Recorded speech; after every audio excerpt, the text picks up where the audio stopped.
Hey, welcome back, guys. It's Joshua Sohn. We're back on a new episode, a new cover for this week. We're going to be doing the main titles theme from Severance, and this is a fun one. It's very piano-based, piano-heavy, but there's a lot of cool evolution that happens throughout the piece, and it's only a minute and 20 seconds, but it's very eerie. It kind of draws you into this really dark abyss of a story. If you guys haven't seen it already, it's a cool storyline.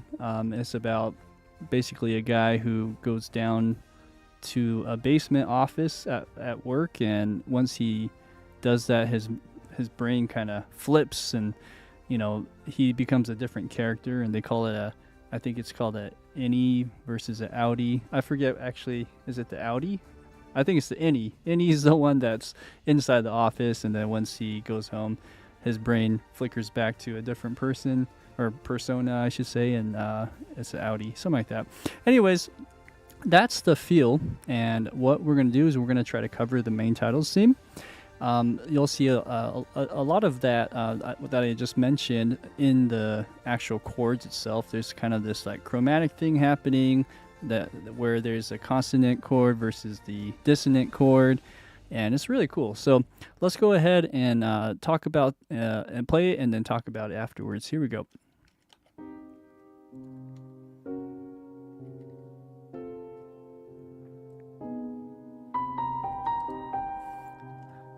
It does start kind of quiet.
All right. So that is the goal for today, is to try to cover that whole thing by the end of the stream. With that being said, I hope that gave you a good glimpse of how that sounds. Also, I forgot to give you a little bit of the beginning on the video, but it starts and ends in that same spot with him sleeping. Really cool story. I watched the first season and made a big impression on me. So Theodore Shapiro is a composer, by the way. I should probably give more credit to all these composers who I cover. They're the ones that do a lot of the great, deep thinking process through all their compositions. I'm here to reverse engineer it, so to speak, but it's a lot of fun for me to do that and learn from them. Hey, Guy Shard, it's good to see you. Guy Shard's in the house. All right. So with that being said, we are going to start the piano part, and let's talk about the chords. So the chords have this little thing going on here where we have... Oh, actually, let me make sure it's soloed so you can hear.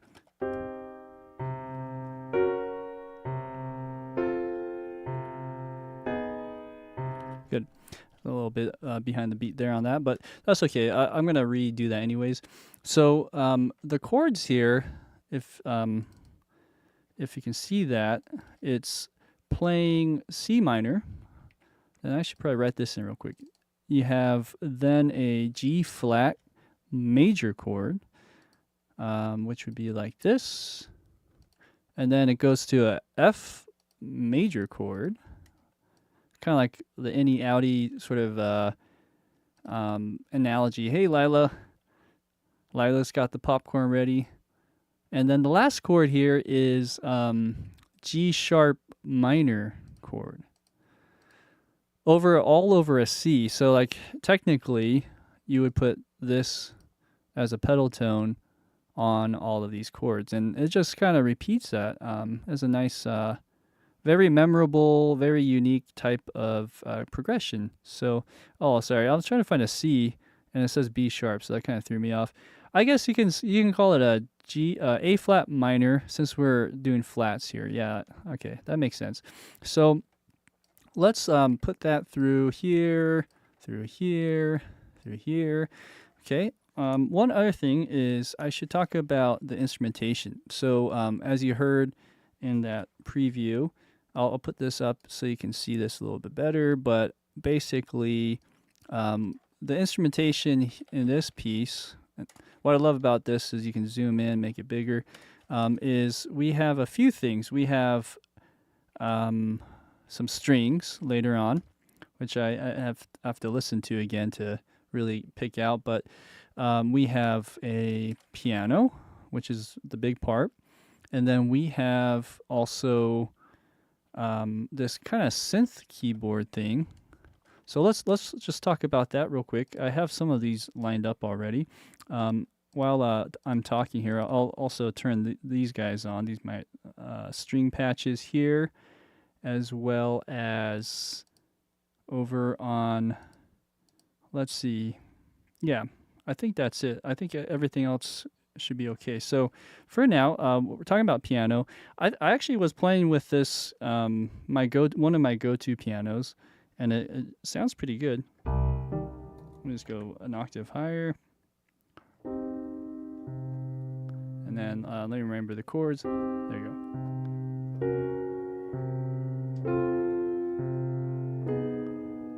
You know, sounds pretty good. And the melody has a nice spatial amount, all kind of pre-mixed in there. So we got the reverb for the piano, and it sounds great. And you do that a few times, and then you go.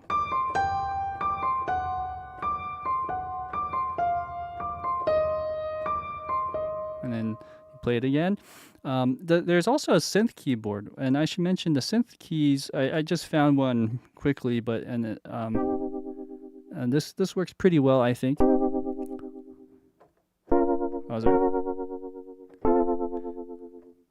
And that layers in somewhere on the second time it repeats. So we have a synth keys or electronic key, whatever you want to call that. And then there also is a bass, like an 808 type bass. And the one I found is not exactly, but I think it sounds pretty good. Has a nice glide to it as well. I think it goes.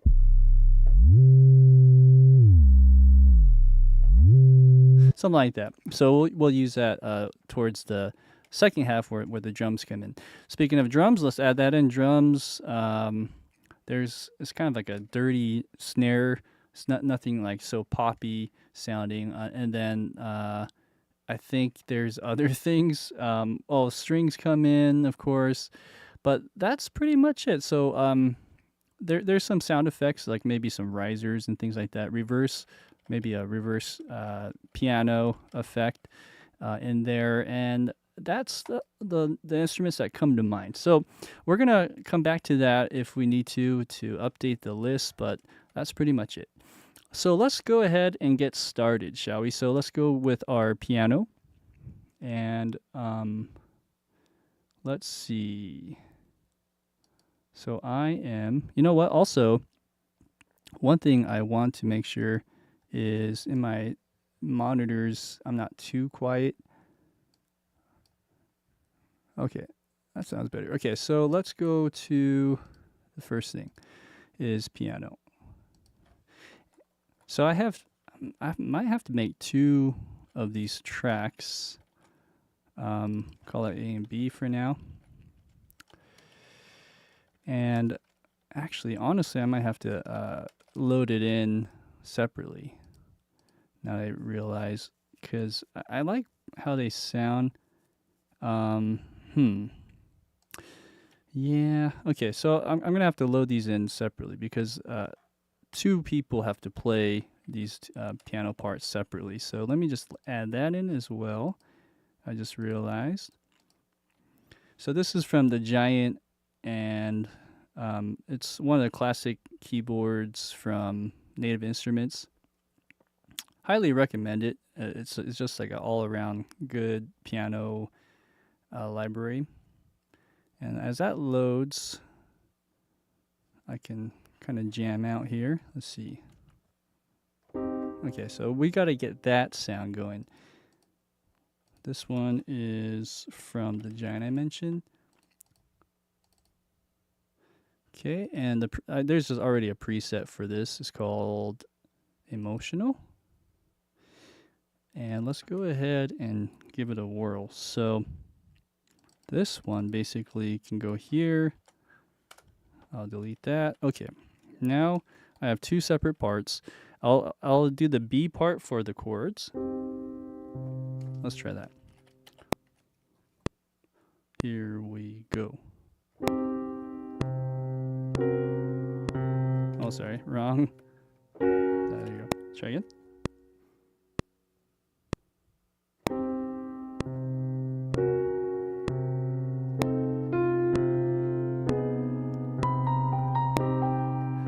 Yep. And let me mute the piano or the actual chord itself. Third time's the charm. Here we go.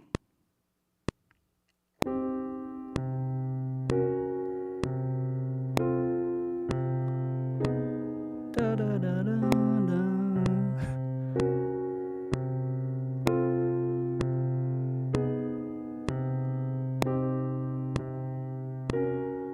This is where the synths would layer with it.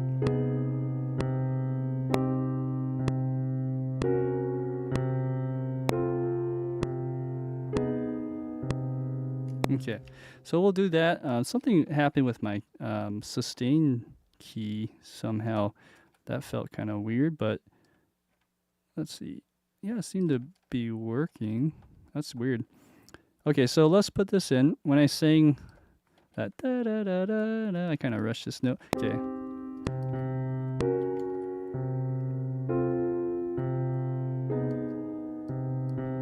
Okay, good. So we'll get that going here with just a little bit more quantized, little level out some of those notes, and then over here too, same thing. All right, so let's go that much. Here's the next part.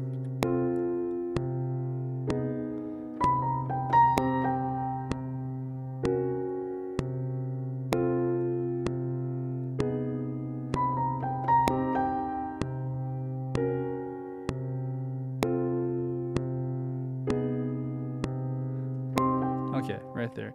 I was going to do a pickup note, but I realized this part doesn't have it. Okay, so let's go to the melody.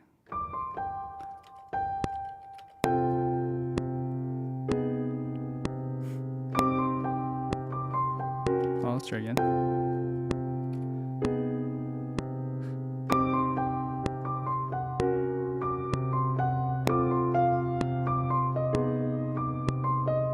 I think I get the timing just a little bit better. Let's try again.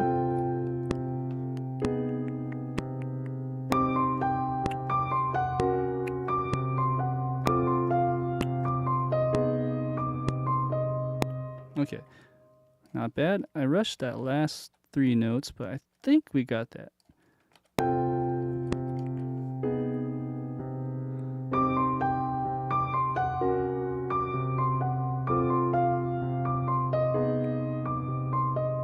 Good. And some of, like these black keys on my keyboard notoriously are hard to control the velocity compared to the white keys here. So that's something always to a battle when I'm composing. But yeah, I also have a keyboard on my left side. That keyboard is actually better to track in sometimes. I usually will go there if I'm doing like just piano tracks. But anyways, this keyboard's it's an all-purpose one.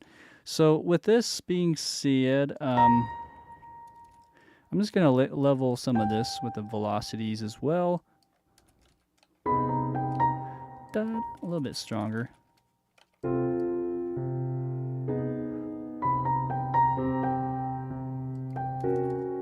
Yeah, I think this can just be a little stronger overall.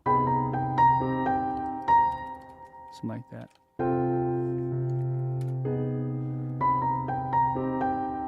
Good. All right, and then one other thing I noticed is these guys, I'm playing it kind of short. It's not picking up on the pedal.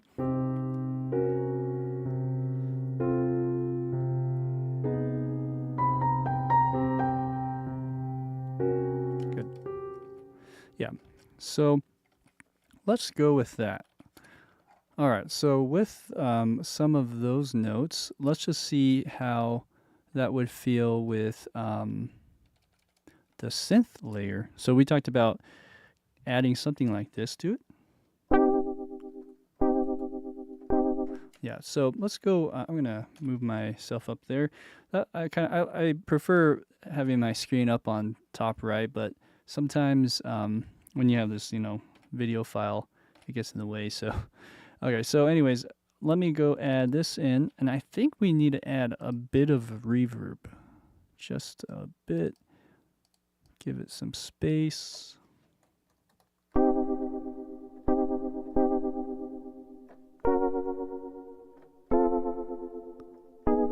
Good. There's a lot of low end for some reason, so I'm just going to do a cut of that. Okay. All right, let's try that when it comes in on the second part. Let's just hear it from the top.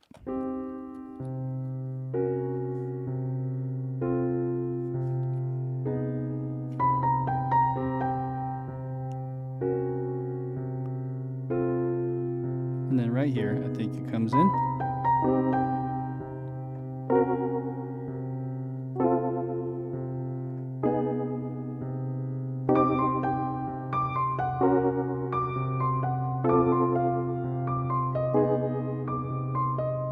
Something like that. Let me try that one more time. And let's see if there's any other manipulation I could do. I feel like you could use a little bit more saturation of some kind. Let's see if the cutoff, if that does anything. Just a little brighter, maybe. Sounds good. That might be all I need, but let's say if I wanted a little bit more saturation, I could put something like the decapitator on. Put some overdrive on there.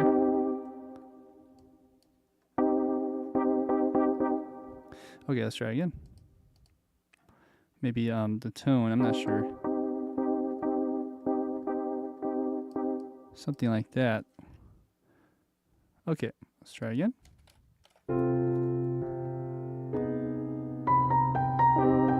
Oh, actually, wrong spot.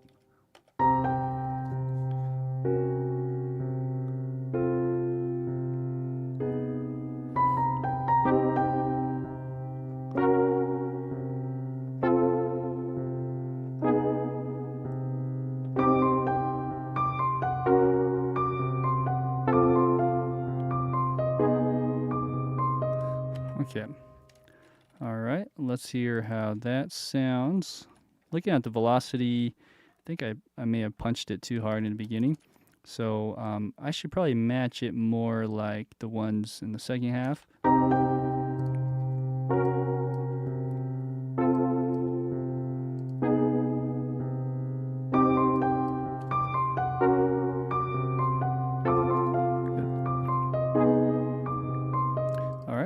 And let's just take a look at the overdrive stuff that I'm adding here. Maybe a little bit of cut there. And then that cutoff thing, that knob that I messed around with, I might have to mess with that a little more.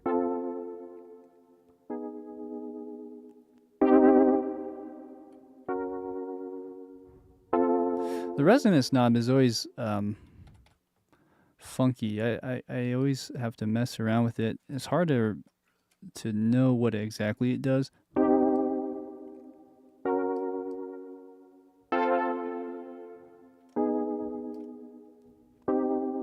Okay, it's pretty good.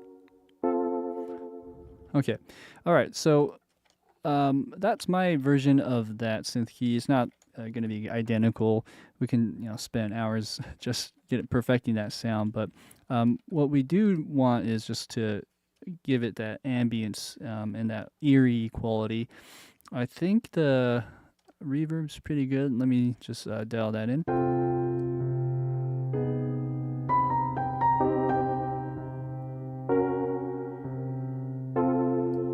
Maybe right there.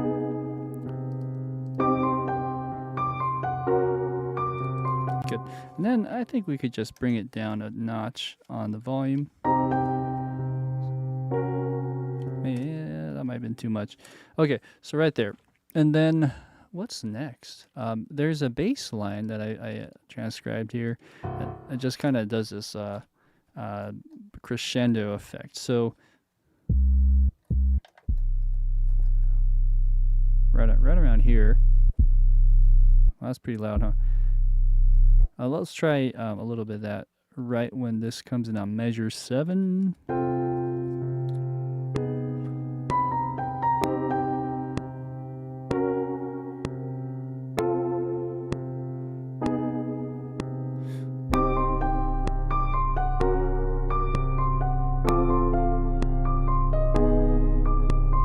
Boom. Okay, so that's what I just added that little guy in there using that main volume automation.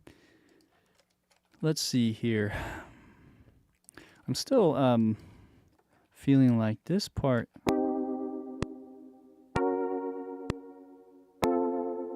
there's like a kind of like a gritty like distortion almost, but it doesn't happen all the time. I think it's mostly in the velocity, but yeah, I just gotta be careful that it doesn't hit too hard there. Okay, I think we're good there. Okay, let's see what else we can do now. So we have those chords. We have the bass line, and let's just listen to the original one more time from the start of that half.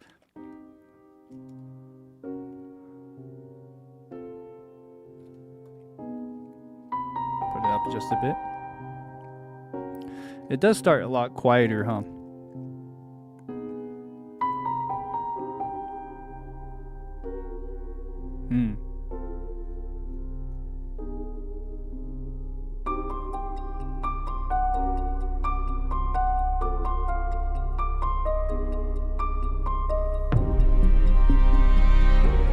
Cool.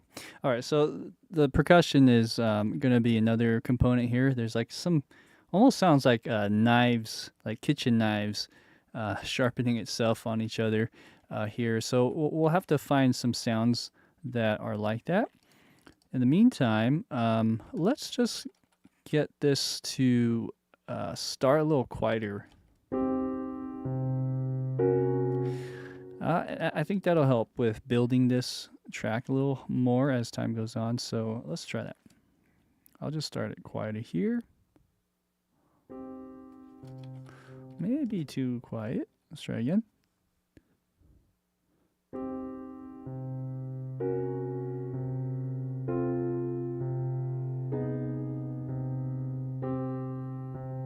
Good. And as I do this, I'm just gonna mess with some of the sustain pedal, because I know that I hear it like cutting out a little too much. It becomes distracting. So let's just get that to hang towards the very end of each beat. That way it doesn't sound like it's just cutting off in a weird way. And let's push that over. Okay. So for the most part, it's better. Well, like this one's really bad. can hear that. That'll cut out. So yeah, basically you just get it to the end of the bar for most of this. I didn't realize a lot of these were doing that.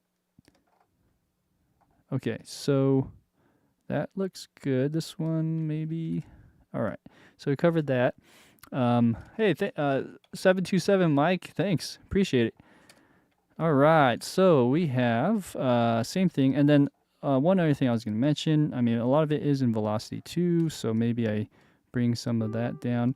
I actually noticed that the bass of this piano is a little bit more close, or maybe we just EQ that a little bit and we bump some of the low end.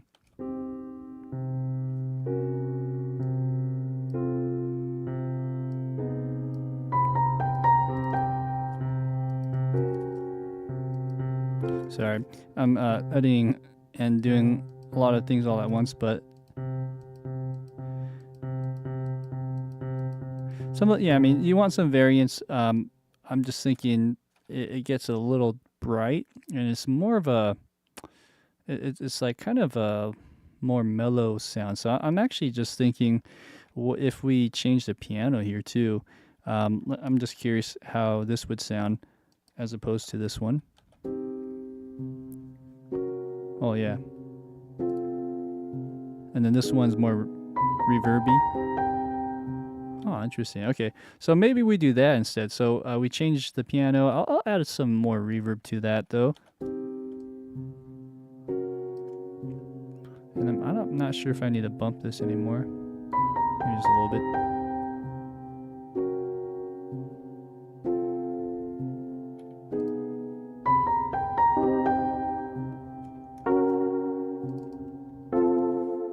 Okay, good.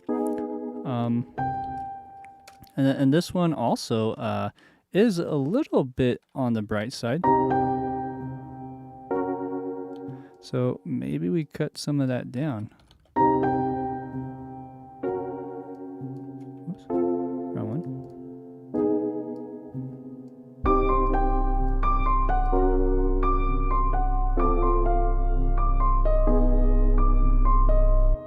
Good.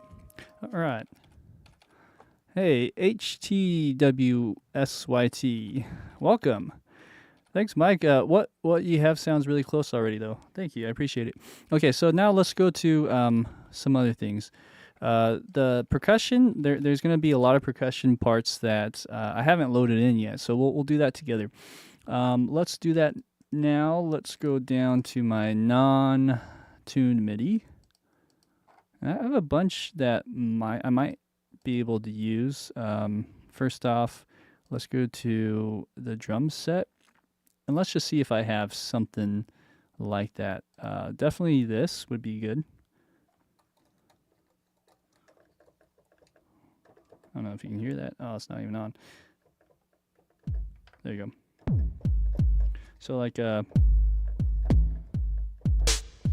but the snare is like really gritty, so I don't know if this would have that. I'll have to find something else for the snare.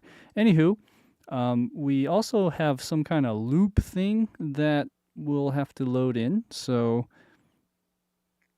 I don't think I have anything like that. It's a very unique sound, actually. That's going to be harder to find. I do have one of these are pretty good. Let's try this one first.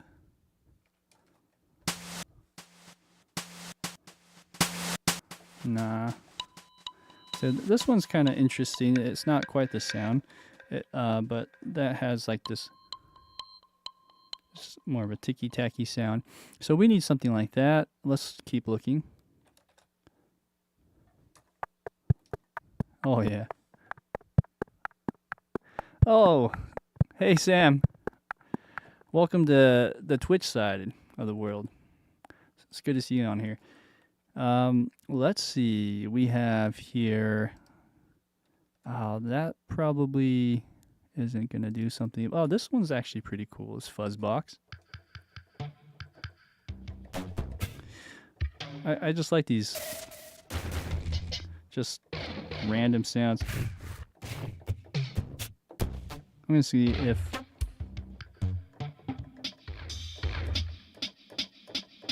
that's interesting for a snare.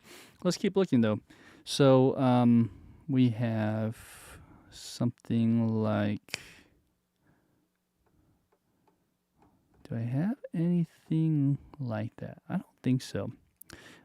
So there's one more that might work. This one's probably the closest.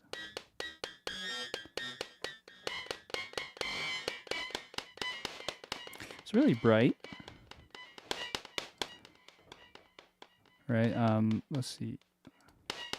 Oh, doesn't want to stay though. Can I do that?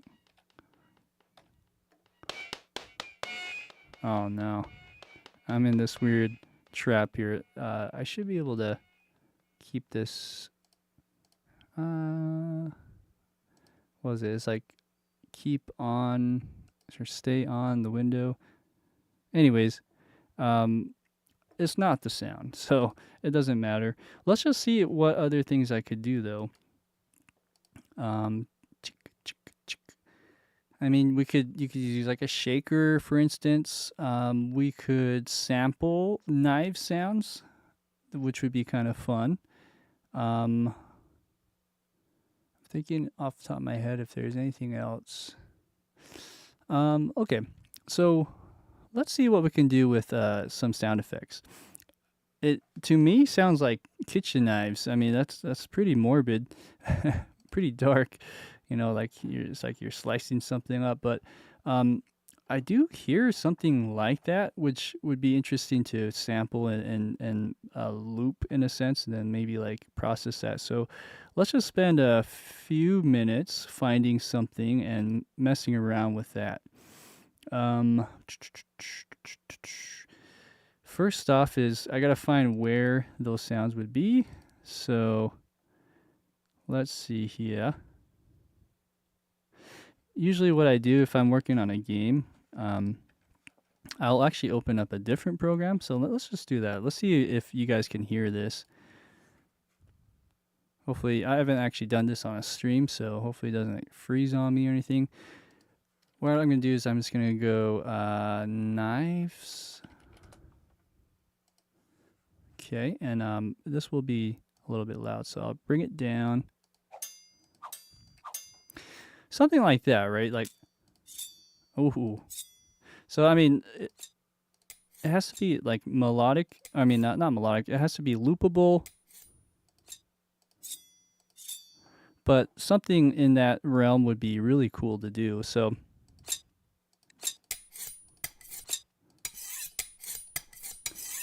okay, so I might be able to use that one. And the easiest way is drag it down into this guy. I'm not sure if you can just do it into here. Oh yeah, you can. Great. So that's gonna copy down here. Let's find like 2 or 3 more.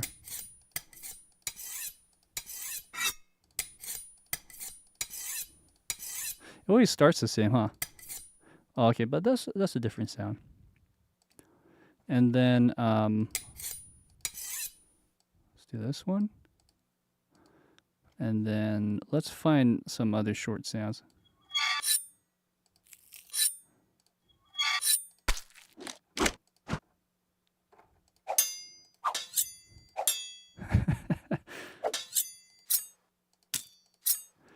Okay, let's do this one. All right, and let's call it good. So just out of with these 4 sound effects, we want to kind of do some sound effect that will spell out this the tick tick tick something like that, right? Okay, so first off, we can just cut these guys, and we'll put this one here. I'm going to put this on an 8th note here. And we could just do it on the grid, old school style.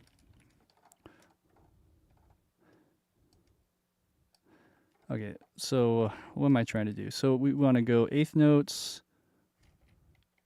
like that. Oh, these are 16th notes, my bad. So it's like 1 and maybe 16th notes. Ticka, ticka, ticka, ticka. So we go like this. Well, actually, I guess I had it the first time, didn't I? Let's go like this, and let's go to the next beat. Let's go to the next beat, and next beat. Let's just hear how that would sound.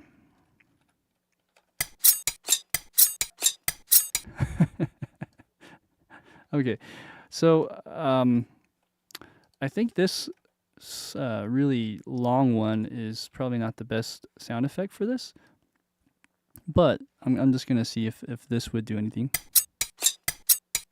So I'm gonna I just shortened the sound. If that makes sense. I time stretched it, and then as far as getting it on the beat, it's a bit unnerving hearing this, but it's cool too. So what we got there is that, and then this part here can be quieter. And then just to kind of give it some variation, we can go ahead and also pitch some of these in different places. So like we might want to just fine tune them instead. Even like that. And I'm just going to go up one. I'm just going to randomize this basically. I'm going to go down on that one. Let's go 25 on this. Let's go down 35. Let's go down 1. And let's go 0 on that one. Okay. It's a little bit loud for one. And then let's just put this on something like, yeah, percussion, I guess. Let's add some reverb. Let's add some delay. So let's look at the delay real quick. I'll put it at 100% for now. Okay. So I'm doing a ping pong delay on this. That works okay. And they're at the same spot. I'm debating if I should keep it on a ping pong or do something different like this one. That's nice. Okay. We could do that, or just a analog delay that is I always try to find where it is at. I think it's actually down here. Yeah. It's under vocals. The thing about presets on plugins is you kind of just stick with the same ones, I feel. Okay. So there you go. There's some of that. Now the question is, should I do it in like dotted eighth note?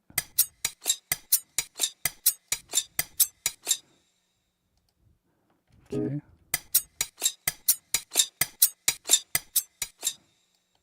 Is that doing anything? I'm not even sure. Let's see here. Detune. That's so weird. I'm not really hearing anything on that, but that's besides the point. Yeah, that's strange. How come I'm not hearing that? It should be at least doing it at the very end. Huh, that's weird. It's going into this, and it should be... yeah, that's weird. Let me actually just turn this off. Or how do I... I'll just add a new one in. There's something funky about all of this. Can't put my finger on it, so let's just start over here. Let's go Echo Boy. Boom, boom. Okay. Analog delay. So this is the one I was using. And then if we just add 100% mix, let's do a dotted 6/8 note, dotted 8th note, like that. Oh, there you go. Okay, so there's that. I'll put that down just a little bit in the mix, and we'll call this the what should we call this? The knife ostinato perk. Okay, so there you go. I'm gonna put this down in the mix, and now we'll do some other processing real quick.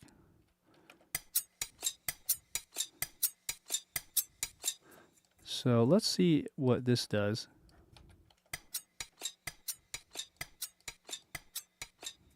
I'm just going to see if I can take out some of those highs a bit. Okay, and this part here is a little bit too long as well. So I feel like if we were to do something like that, that might be better.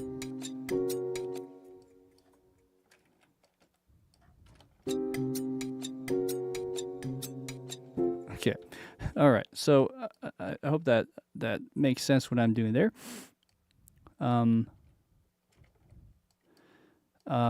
What other thing can I do? Let's bring some of the lows down.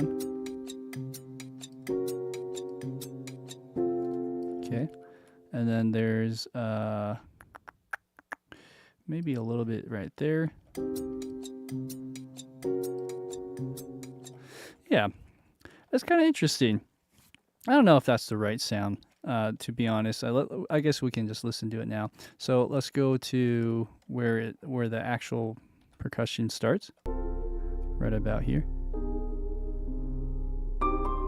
Oh, you know what? Also, I noticed that the bass is even coming in earlier.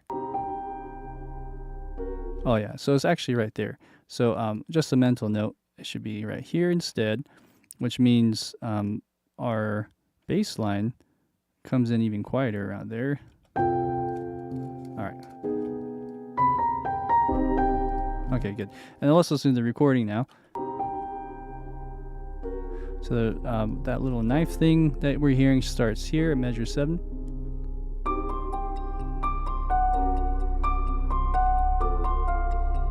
Yeah, it's actually really close. It's probably not the exact pitches and stuff, but that's the sound. So, weird. That is so dark. Doing these metal knife sounds. Okay, so let's just go and bring some of this down in the volume, the clip gain volume, that is, and that way I can automate this a little bit better.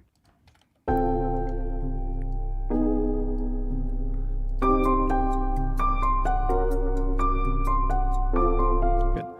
All right. So what we can do now is let's take this as a part, events to part, just like that. And let's go whoop to whoop. Oops.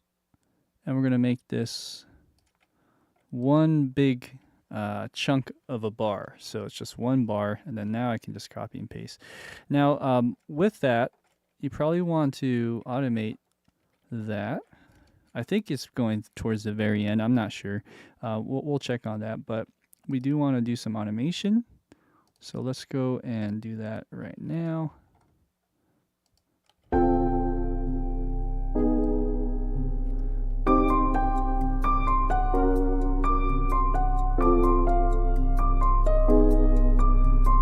Boom. Okay, and it actually probably even hits harder. So let's try it one more time.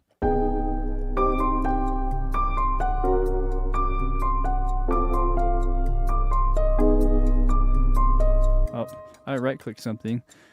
Oh, let's try again. There you go. And let's say it's somewhere around there. Okay. All right. So there we go. There's some automation. And we'll kind of keep it around that healthy volume. Next is going to be are drums. So there's some kind of more like I guess like modern hip hop drums, I would say. So the one that I like to go to for that is actually the 40 drums. Let's see. Percussion. There we go. And I have some already loaded in as well, but for the snare part, or even like these tom-toms, I think this one is pretty good. So it's called 40's Drums, 40's Very Own Drums. Okay, and then there's, let's see here. All right, no, those are, so the purple here is actually the loop. It's kind of this sound, these clicky sounds.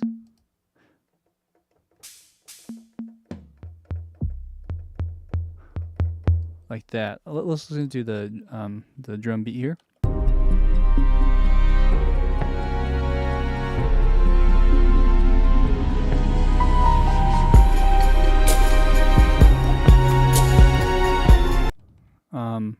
So actually the drum beat starts on 11. I thought it was at 9, sorry.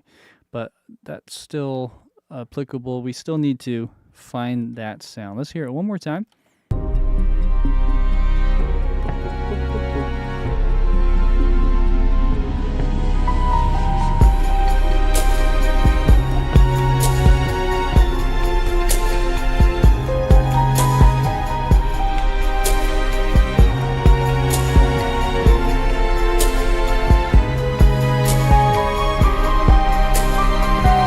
Okay, so let's just hear that much, and now that we have a framework, we can just find these sounds. 40's Very Own Drums. This is called 40's Drums, and let's find that sound. Sometimes you'll find it right on the first try. Other times you really have to work for it.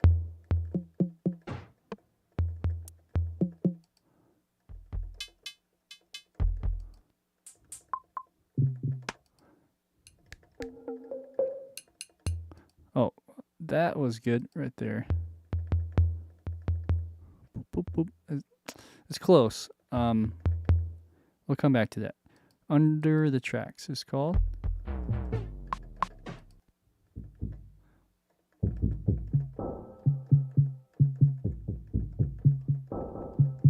It's weird, like I wish they had like 3 or 4 of these, but it's just one. So I think there's a way to do that. If you go into the kit, let's see, let's stretch this out. There you go.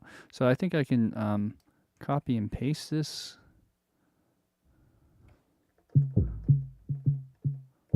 Yeah, this tom is horrible. That one. Is it the same notes? That's so weird. So this one's good. If I can just pitch that down and go do do do do, then I could do something like that, right? So I just don't know how to use it in this format, in this contact player. You know, in other ones you can just like click and drag. So, anywho, I'm trying to figure out how that would go. Let's go here. Let's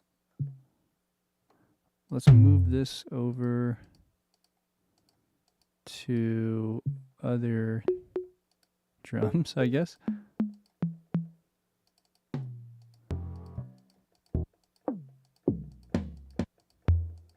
Oh, well, that's kind of cool.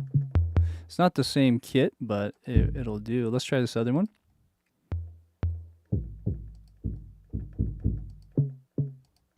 Where's Akio 3? I don't see that. Akio 3. It says it's being used, that's why. So you can't reuse one. That's a weird downside.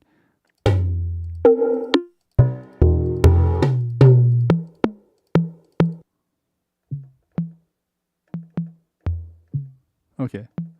This is kind of cool. I just have to rearrange this because I like going high to low.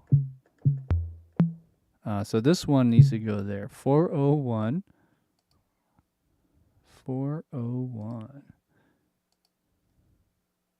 4011. Oh, but I can't select it because this is already on it. Ah, so weird. Okay, so let's go back. Let's do this. We're kind of rearranging this right now. So I gotta go to crap. This is weird. Oh, okay. I have to double click on it. Let's try again. So this one is 40, 10, tom 11. And then I have to move this one to Akio 3. And then this one should be whatever that other one was on. Actually, I forgot what it was now. Was it this one?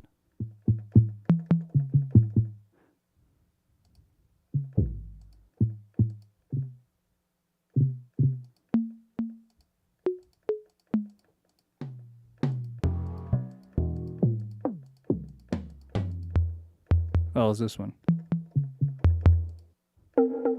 Yeah. Okay. Let's use that approach. Oh, sorry. And then this one I had it. Let's see. Akio 3. There you go. Okay. Do. All that trouble for these sounds. Toms, I'll call it. And let's listen to the recording again because I just forgot how that beat went.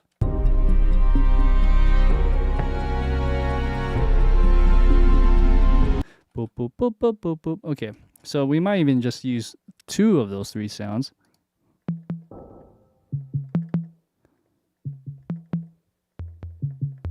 Okay, so the only thing about these sounds is a bit lower in pitch. So a quick way to do that is actually tune all of it right here globally.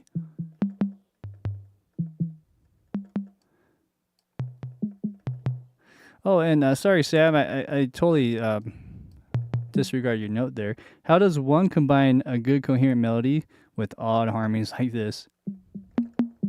It's good, man. Yeah, that's a good question. The simpler, the better. If the arrangement is simpler, the easier you can pull that stuff off. The more layers of instrumentation and different notes, the muddier it gets. So my advice is you just go simple like this. There's not a whole lot of different voicings or parts, I should say. So I think that's why it works so well. Not to downplay the composition, but that's kind of what you have to do. Okay. So something around there. So that's one way to do it. I still think, one of these,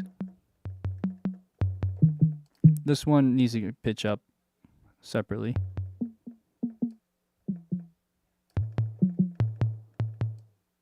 Sorry, I keep messing this up. There you go. Okay. Anyways,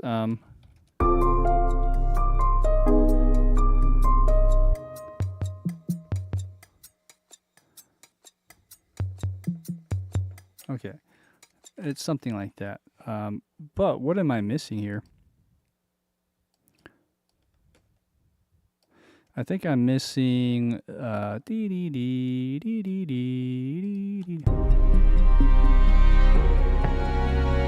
Okay, so there's actually one other section where strings come in. So while that happens, you got the keyboard, you have this guy here, and let's add this line just to save some time here.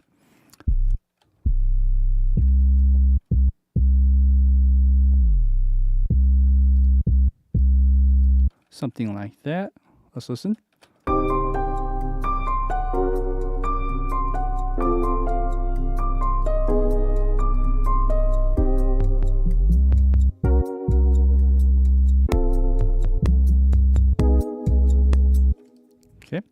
And this bass line could probably be a little quieter. So let's bring that down.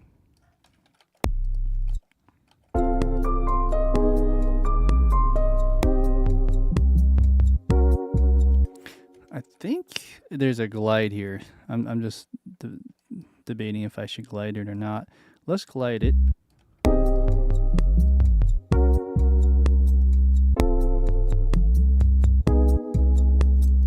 Okay, let's do that.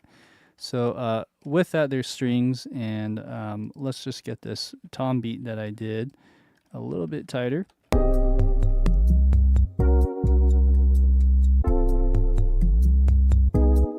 Good, okay. This bottom note kind of clicks a bit. Let's listen. So it's nice, but it does click. So what I could do is cut that maybe. See, find where that click is happening.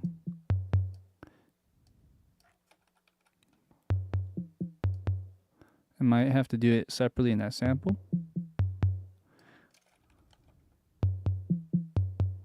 Anyways, that's a little better right there. That's where the click was. It's kind of notching that down a little bit. Okay, so with that, let's add some reverb, give it some more space. Oops, there you go.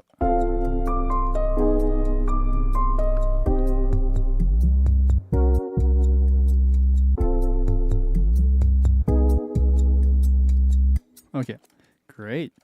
Starting to sound like the piece a little bit more and more.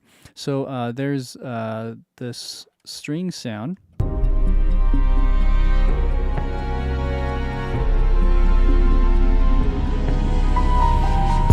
And also that bass is really present.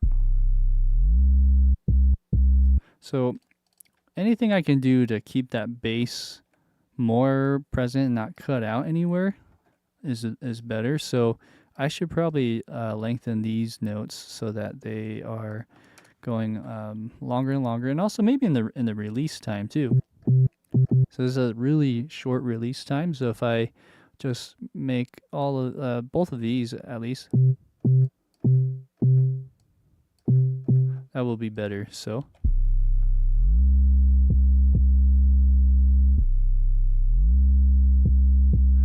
cool. And there's this like inherent kick, which is interesting. I don't know if I want that, or at least we can cut some of that. So I don't know if you can hear that, but it's like it almost sounds like a drum with it. There's like a click, and let's get the harmonics of that as well, somewhere around 400. Let me notch that a little more. Something like that. That helps. Let's go around here.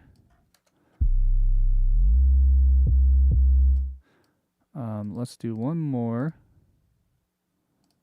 And I'm kind of going weird with these order here, but around, let's say 120.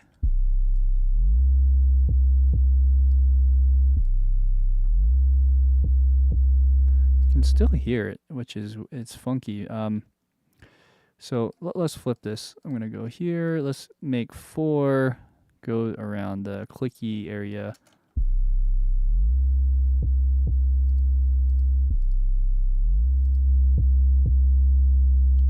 Yeah, so it's interesting.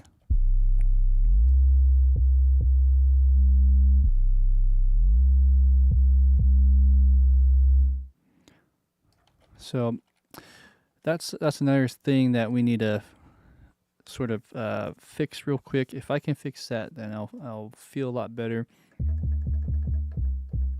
I think it has something to do with this. Probably this.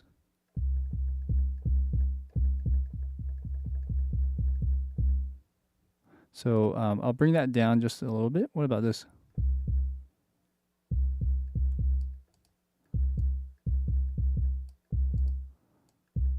I'm not sure. I'm not the best sound designer, or I wouldn't even call myself a sound designer, but so that is a little bit a bit of a handicap for me as far as trying to figure out how to get some of these sounds to be better.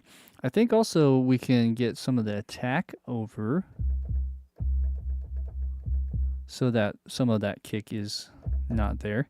Let's listen now.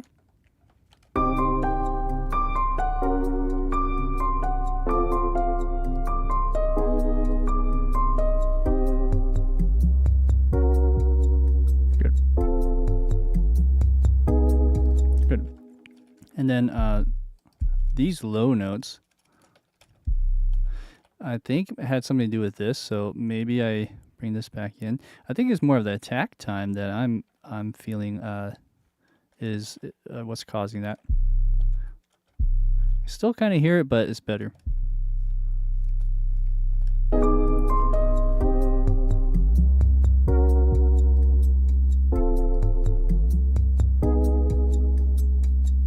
Good. Okay. I'll do a little bit of a what do you call a cut on that low end area as well.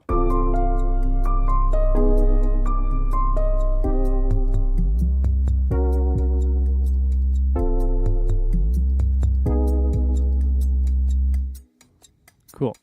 All right. So with that, I think we can rock and roll. We have strings. Let's add that into the mix. Strings are kind of synthy too. We can just do a layer of maybe strings and a layer of synths. And that goes something like...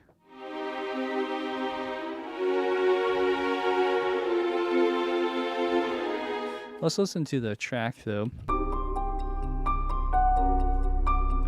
Is that 9?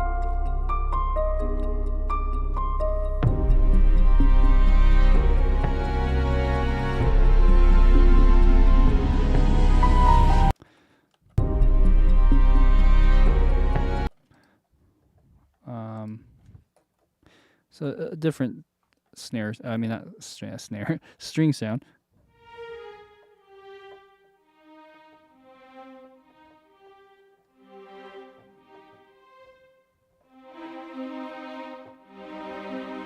Let's listen again.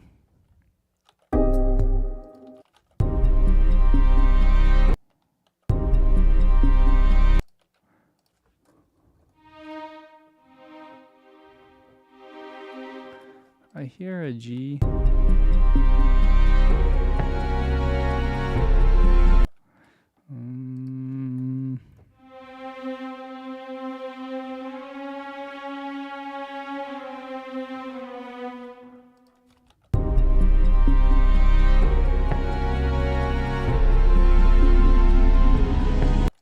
I might have to go this in piecemeal.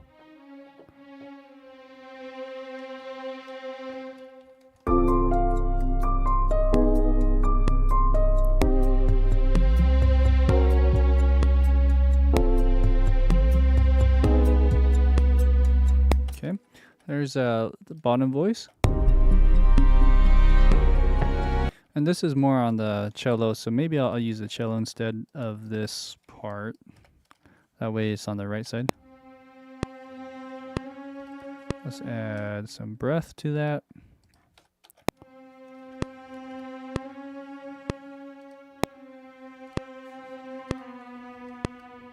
Okay, all right, same thing. So what else?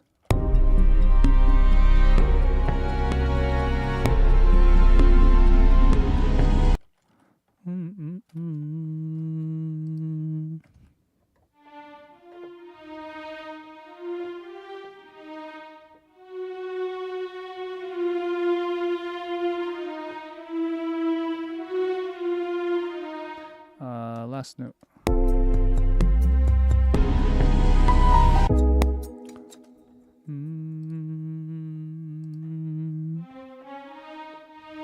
Okay.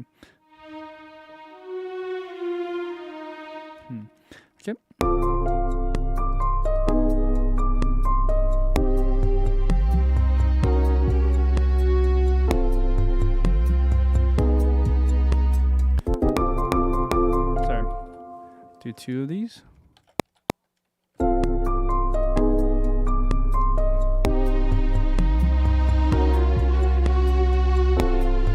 me try that again.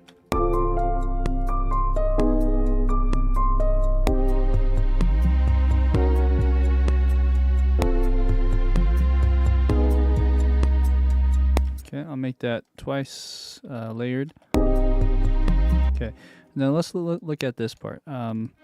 It's probably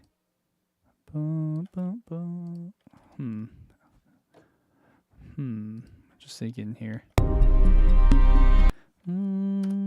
So I think I flipped it. I think this needs to go here. And then let's just do violin 1 for a second.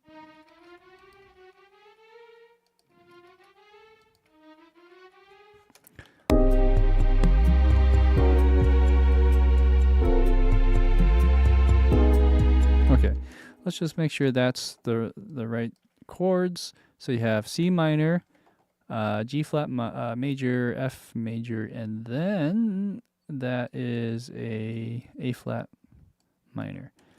Okay, that's good. It doesn't have to be perfect. What I'm doing, I'm just making sure they're a little bit tighter.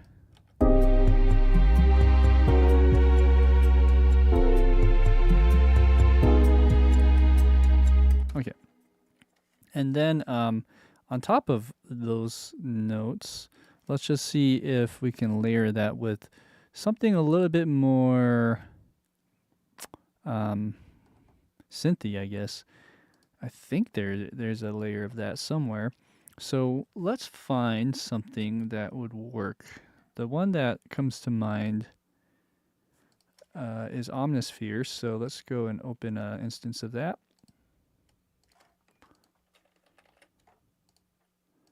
String, let's call it pad. Okay.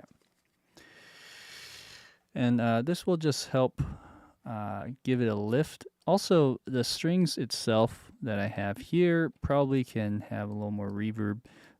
So let's do that. Let's add some more of this tail as well. Give it a little less of that. Okay, and as we do Omnisphere, let's find something that's sort of like strings that can layer on top of that. So we'll go this, we'll go something like a Juno, excuse me, would be good. Let's find that Juno JP as well.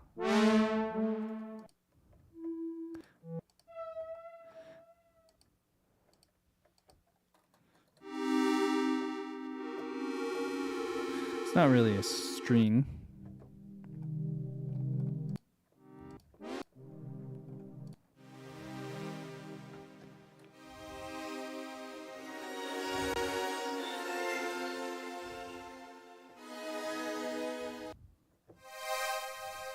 Okay, this is cool.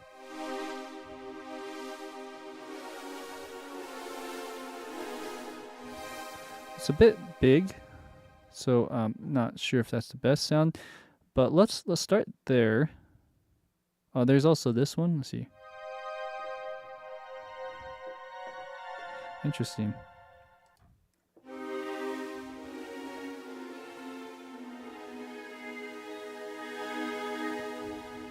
That's nice too, actually. Excuse me. So if I were to try that and take off some of its stuff, like maybe we bring down the cutoff a little bit. That might work actually pretty well. Get rid of some of the release. Let's see, anything else?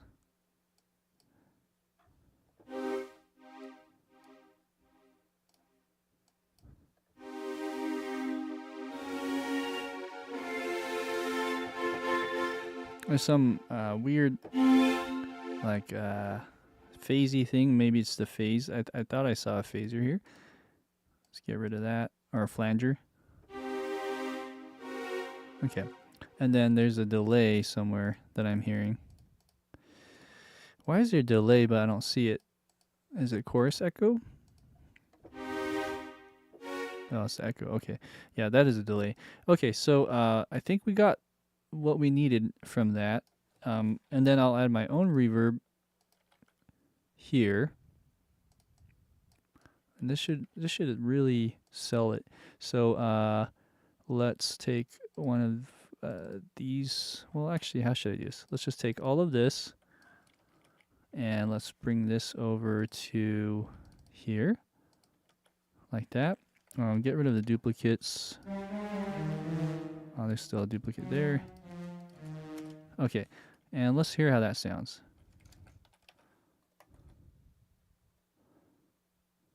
All right, too low. Again.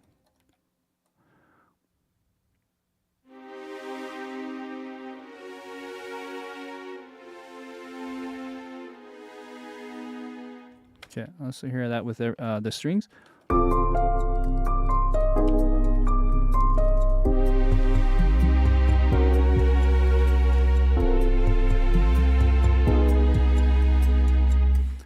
This actually has sampled strings in it, which also helps with the feel and the sound.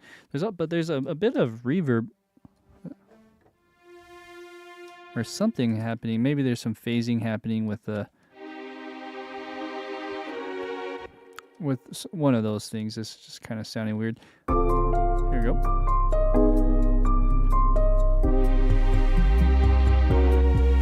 Okay. What I'm going to do is I'm just going to redo this with all of these strings and see if I can just get that to sing a little better. Oh, I see. Okay, here we go.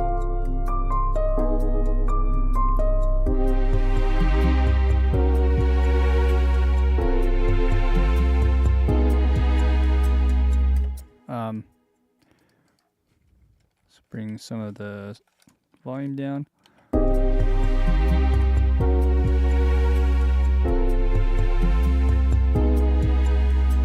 All right, good. And let's just get that to play towards the end of each of those bars.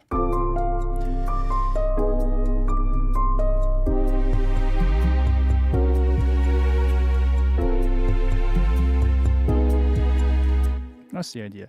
I think I might have done it a little bit too extreme on some of these. So again, this is just the tweaking. This gets tedious, of course, but I think we're getting there. This first one kind of sounded like it dropped off a little too much.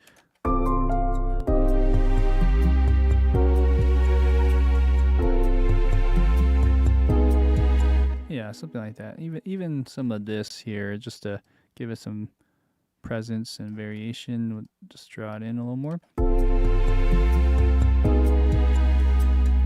Anyways, that's the idea. So, and then the drums come in right about here. So let's listen to the drums now. We'll get that drum beat a little, all the sounds for that, as well as just the string part here as well. So let's listen to the drums. Go a little bit back. So there's a riser.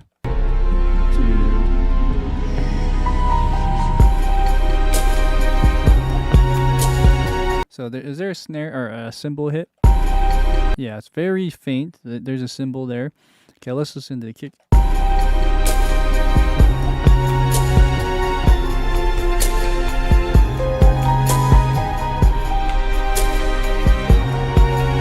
Okay, so there's a tambourine.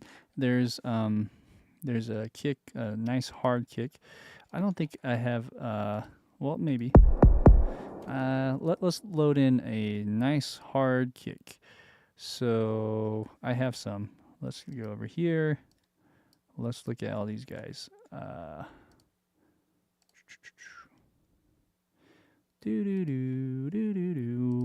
Let's just open up all these guys. So we need a hard kick. I mean, not so hard, not that you hear like the skin of the plastic, but we need something. And did I load these in? I thought I did. Let's try it one more time.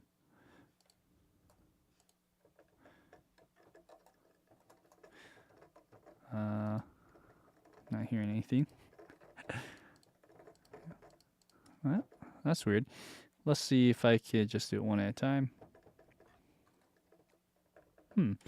This one might not be triggered right. Let's see here. So, yeah, that's weird. Okay, let's look that up. I got this. So these are the pop kicks, right? Let me try again. I think it's still loading. Maybe it's just taking a bit for it to load, but I just want to make sure. I think it is loading because it wouldn't be freezing. If I did it one by one, it'd probably have been better. But let's just see if that will load in. In the meantime, let's listen to the beat. It's like boom. Yeah, it's like something like that.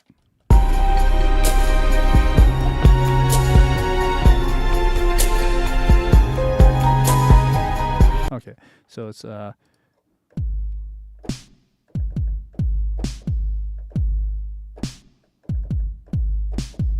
like that. So we just have to remember that beat.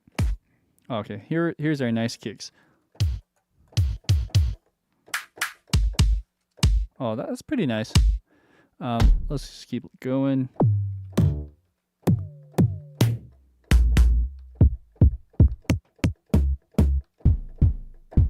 It's close.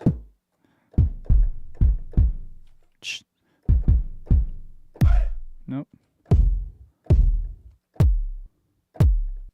So none of those.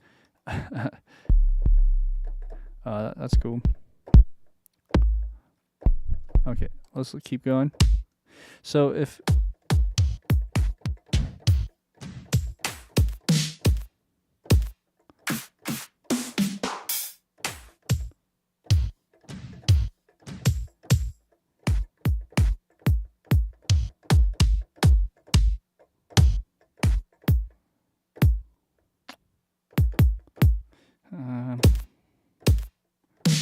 that's kind of nice, but okay. So let's keep going. I'm gonna load in a few other kicks from other drum sets. So I'm gonna try these guys for a second.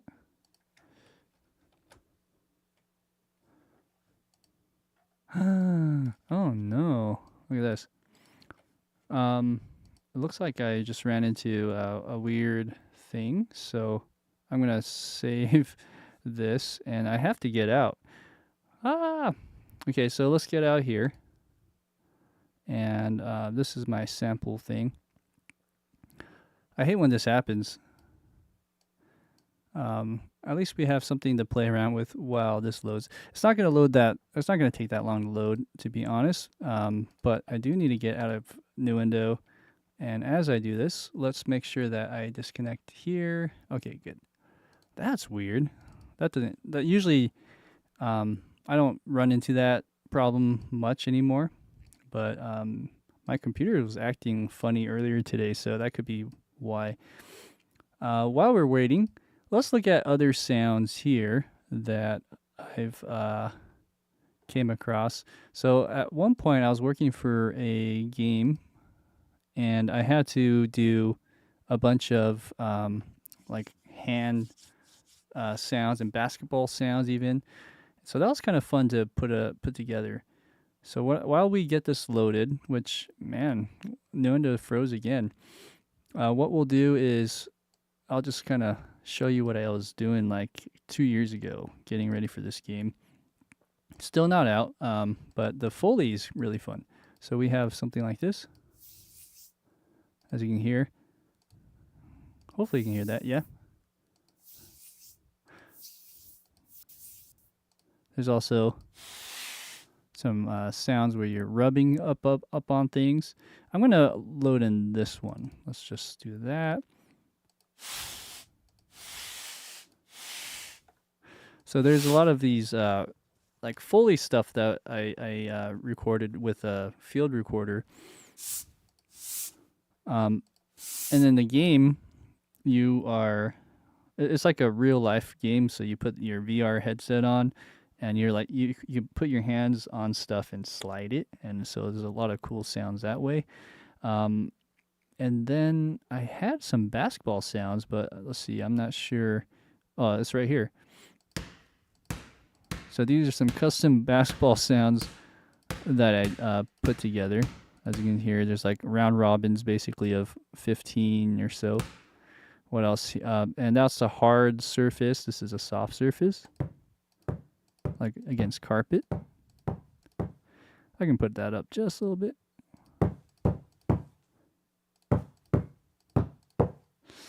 So that was kind of fun to do. And then, so in the game, you have a ball, and you can pick it up, and depending on the surface where you drop it, it could land on something that's hard, and then it would trigger that sound. And then for a soft sound, it would trigger this sound. Also, when you like slap the ball, you can do all sorts of things like that with it, with your hand. Yeah. Anyways, that was kind of fun. So I think I can get out of this now. This is hopefully, cross your fingers, is hopefully all good to go. But we want to just make sure that the actual music is playing still. Okay, good. All right, so sorry about that. I hate when that happens. So we have a kick sound that we're trying to find, right? Okay, so none of those would work, which I'm kind of bummed about. It's a certain sound, and the only way to do it is just keep loading more drums. Luckily, I have a bunch already ready to go. Okay, so that's kind of nice. It's not quite this sound because it's like kind of clicky. That one's closer.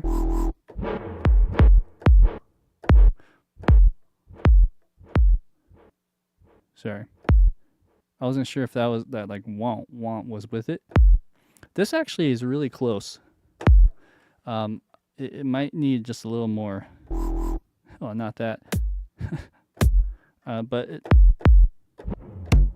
it's probably good enough. Let's see if we can get that going now. So I'll just add the kick part.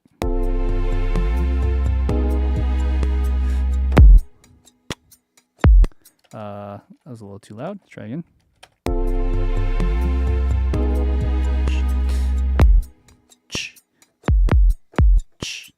Oh yeah, and then doon doon doon.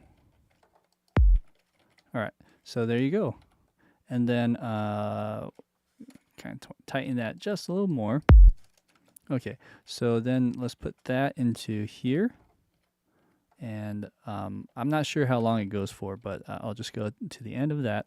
Now we need to find a snare. A good snare will have a gritty sound.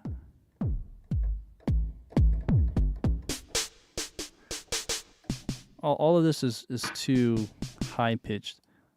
This is like a very sloshy sound. Let's see if I can find it. Yeah. That's kind of nice kick too.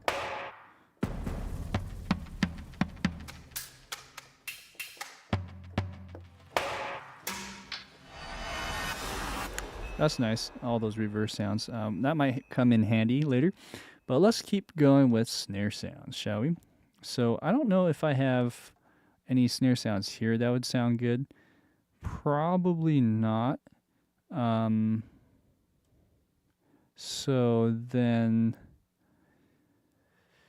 the next thing is to load in Drum Lab. And let's just see what they have in there real quick. Yeah, this snare is pretty different than other snares. Let's get that in our ears again, shall we? So I'm going to press play.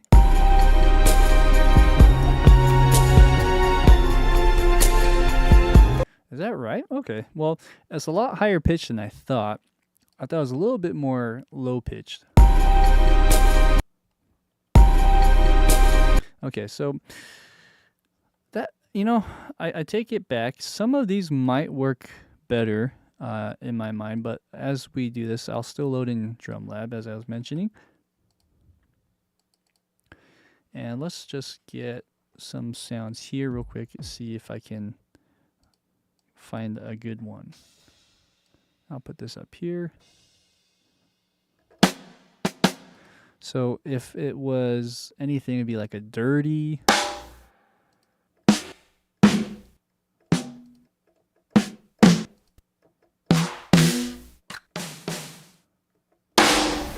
Hello.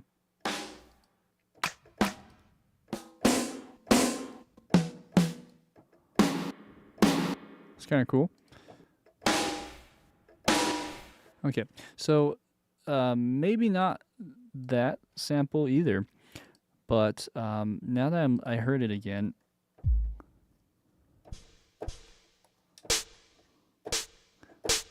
this actually might work pretty well. Let's listen to the snare again. It's punchy. Oops. Where am I at? This one.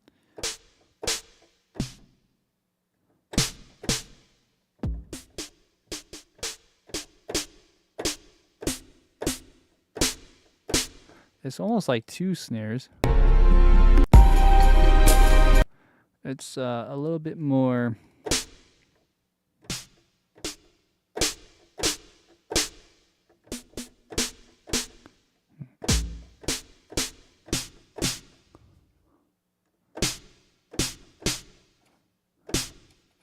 Let's try this.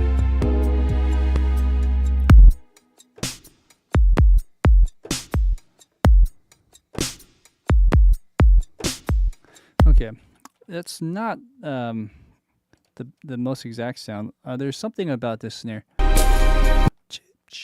There's like a release that's different. Let's see.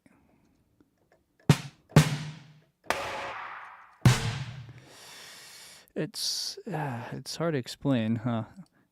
You'll know it when you hear it, I guess.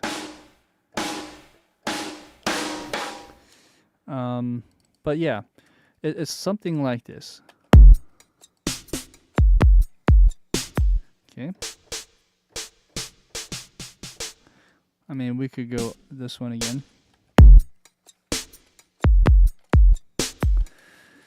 It's something like that. I think I'm just going to stick with this for the remainder of the time, just because we can go on and on forever, right? So, awesome. Hey, Cheyenne. Cheyenne's in the house. Okay, so we have this sound now, and then the other thing I was going to mention is like a tambourine. There's a nice tambourine thing I'm hearing, and I do have a lot of tambourine loops, and I might just opt for like a tambourine loop just because it's easier. Let's see if I can find it now. So let's go to, let's say, like a soulful R&B and see if there's anything there. No, these are all vocal sounds. So the next thing is to find, well, can I type in tambourine? Yeah, I can. Great. Okay, let's listen to a preview of some of these.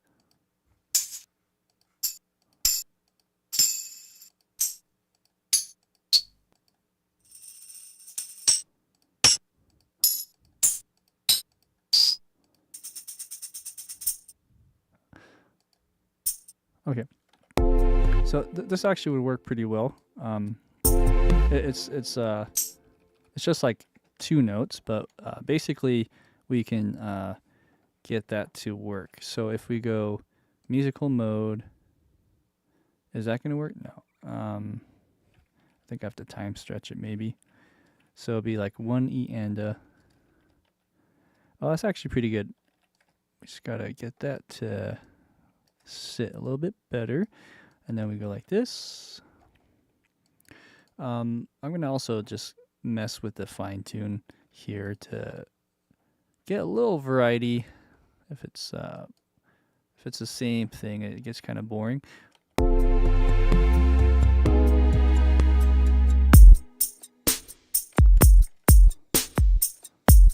Okay.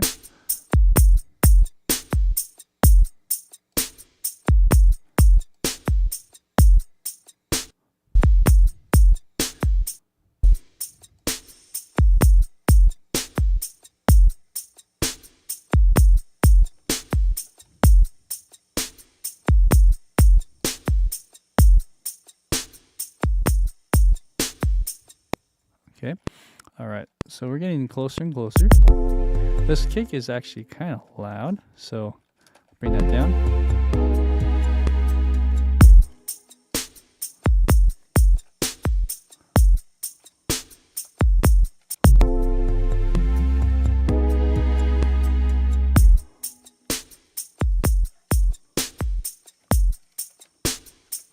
Okay, all right. So let's add that to the mix, and we want the drums to really sound present. I feel that'll help. Also the snare here, it's not my favorite, but if we were to just give it more ambience, that would help as well. The problem with this is I have to EQ this because of the way my drums are routed. So what I need to do is go to where the percussion reverb is. Boom. Okay. And already I have it set so that there's some cutoff on there. But the problem is, because of the way this is set up, it does something weird. So what I need to do, which I'm kind of thinking maybe I just load in a separate instance, and just so that they're not sharing the same channel, is just use the battery and load that in separate. That's probably the easiest way. I was going to say, oh, you can render the track. You can do that too, but this will give me more control. So let's add the, it's called Fat Step Kit. But apparently I don't have it. Fat Step Kit. Oh, that's going to suck. So let's see here. Also, sometimes I want to make sure this doesn't load my network drives. Okay. Anyways, yeah, so I don't think I have it, which is, I just had a realization that, yeah, I probably have to like copy those files from my other computer into here to have that exact kick. So I'm kind of bummed about that, actually. I don't think I have it. Yeah, Fat Step Kit. Wow. Okay. So the opposite's true. I can load in my Opus, which is over here, and I'll do that instead. So we'll just load in the snare part. All right. As you can see, I haven't really used Opus on my computer here, so this is gonna act a little weird. Okay, so this is a storm drum sample, and I have it as, I think, here, or SD Pro. It's been a while. Oh, I have it always loaded up in my template, so I'm always trying, like, okay, where do you go for this? It's called Old School Neve. Old School Neve. Do I have it? Old School Neve. No. Old School Neve. Here we go. So here's a Old School Neve. It's like a drum machine. And I think that's good to go. So let's do that instead. Let's go ahead and put this into a different instance. Okay. And let's see what I'm doing different, because that does not sound like that.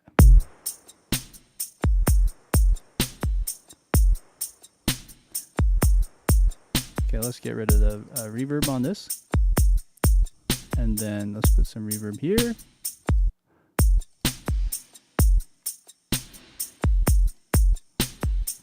That's pretty good. Okay, so for some reason, this Old School Neve sounds different from the other Old School Neve, which is kind of weird. It shouldn't actually sound the same. So I'm gonna load back my template because I'm a little confused. Sometimes when I do this, I have to do it again. Okay. So we have this guy here. and it's this guy. So what am I doing? Is it like pitched up or something? I'm not sure.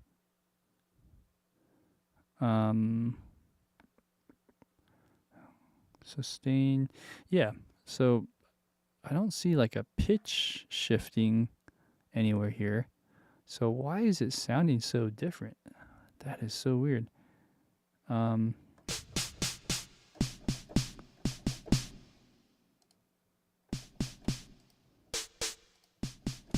know, I think I know what the problem is.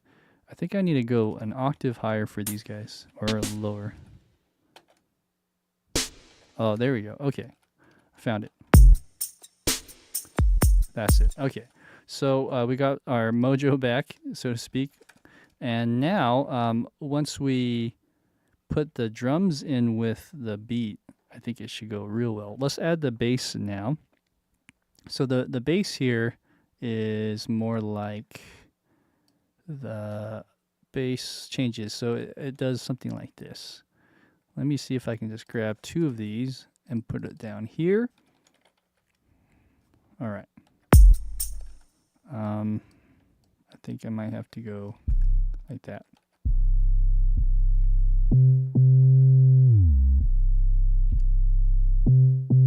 Okay, so that's a sound, but it needs a glide.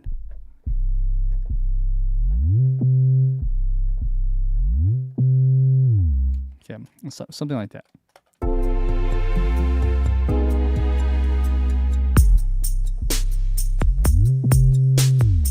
Let's try again.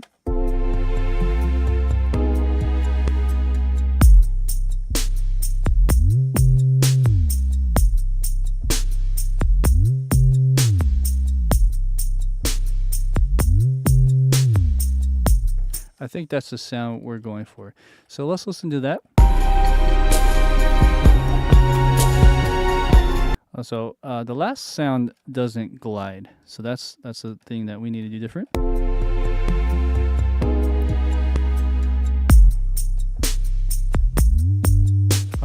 Sorry, wrong note.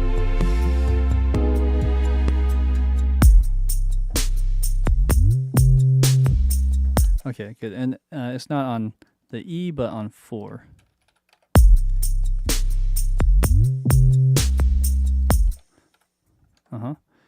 Boom, boom. I'm rushing it.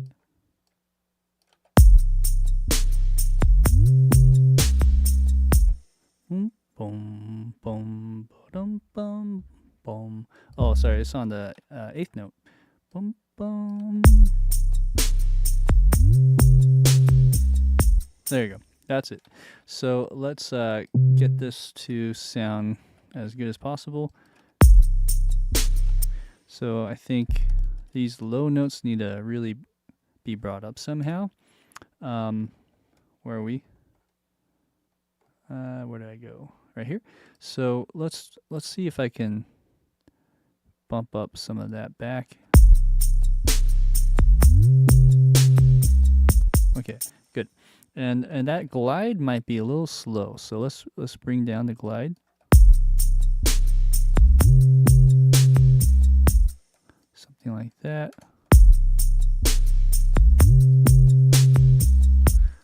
All right, and I think we got that for the most part. Let's see if we can get that groovy in the pocket.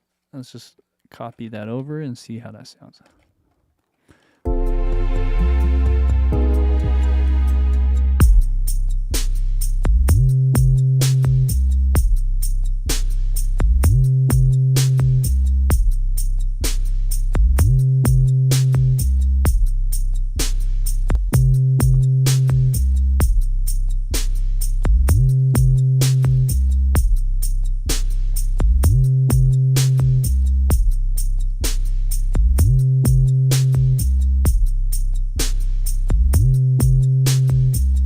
Okay, yeah, I'm not sure if that kick is really the best one. Now I keep hearing it's like kind of clicky. Ah, man, I'm so tempted to try one other kick drum here, which would be something from a real drum kit. Let's just hear this real quick. See if this does anything different.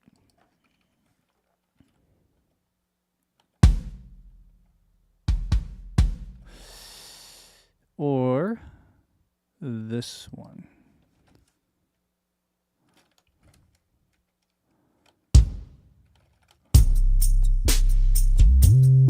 Nah, okay. It's too acoustic sounding.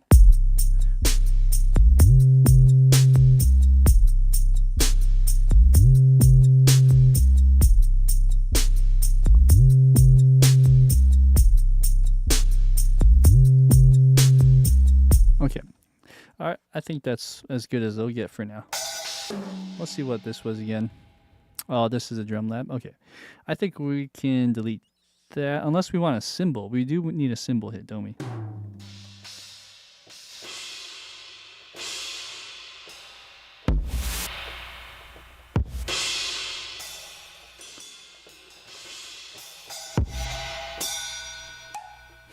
I think the closest one would be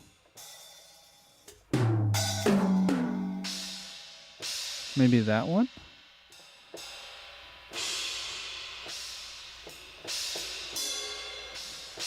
Maybe that one.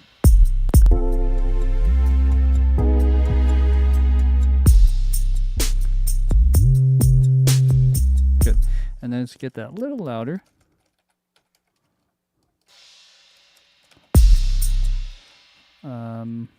Maybe quieter on that. Okay, so there's that. There's a riser effect that we talked about. Let's add that in. So this is Drum Lab, and I'll just call it Dirty Cymbal. Let's add a little bit of delay to that as well. I'll call it a ping pong delay probably.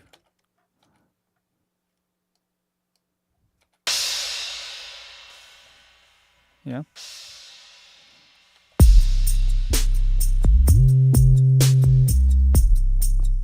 Something like that. Okay, so let's find the riser, and then now at this point we can start plugging in the strings. We can plug in the other melody stuff. So let's go ahead and add. I think I have one in mind that could work. What would I call it? A whoosh? It's a whoosh more than a... I mean, it is a riser, but I called it a whoosh here. So let's see. This would be good, or something like this. Okay, so let's load in all these guys. Oh man, this is... Oops. This is very labor intensive with finding the sounds.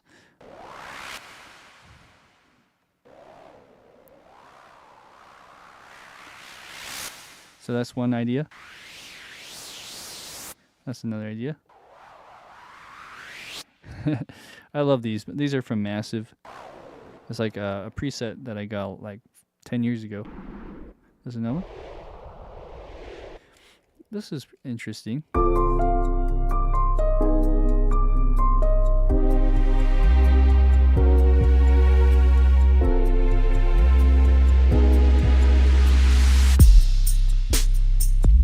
Okay. Something like that. That might be a little too much cutoff filter there. There you go. Okay. That's pretty good. Let's do this. Let's put some reverb on there. Let's listen to this again.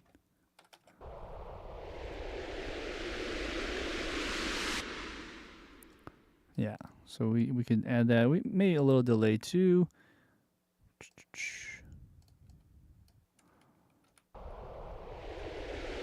Oh, actually I have to undo this.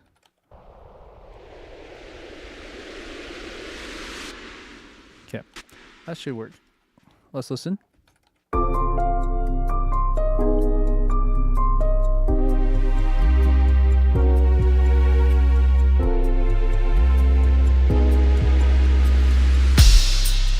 Okay, and that crash is a bit too loud.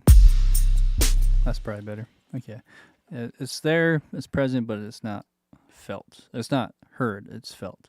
So we have that. Let's keep going. So now we have this line with I think it's the analog piano thing that's still playing here. So we could add this back in. I think, let's listen.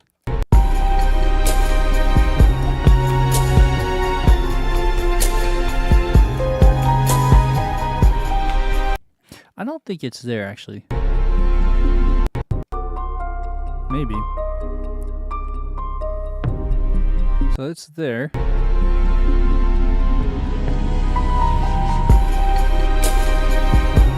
Okay, it's there, it's just quieter relative to everything else.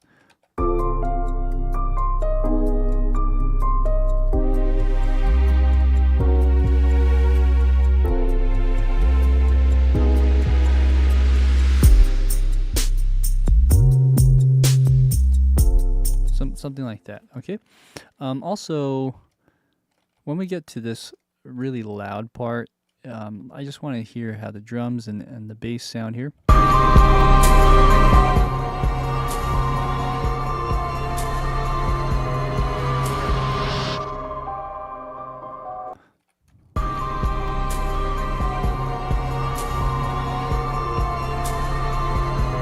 Okay, I mean, there's like a more of a riser kind of thing. A lot of reverb, a lot of fun processing happening there. So the reason why I wanted to hear this is because I probably need to put this in there as well. So let's keep that going.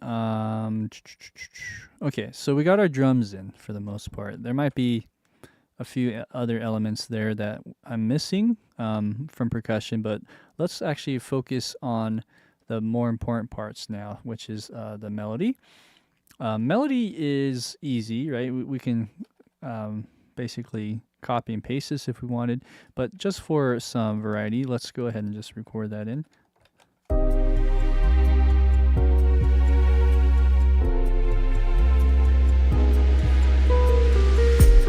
Oh, sorry. I'm on the wrong octave.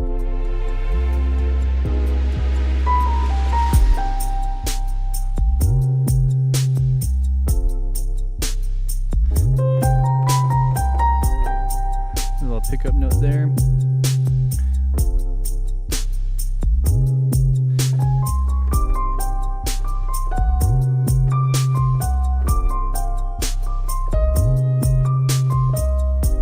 Okay, let's try that last part again.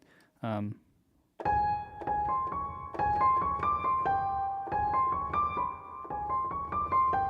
try that part.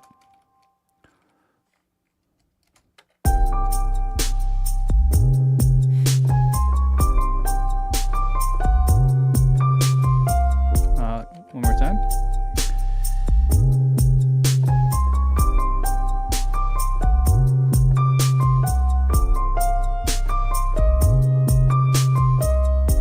And then it plays again with some crazy just I don't even know what you call it. There's a lot of reverb, just a lot of processing. So I'm just debating, should I play and then process it? I'll do that.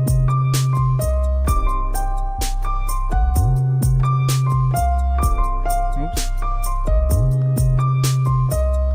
Oh, I got one bad note. There you go.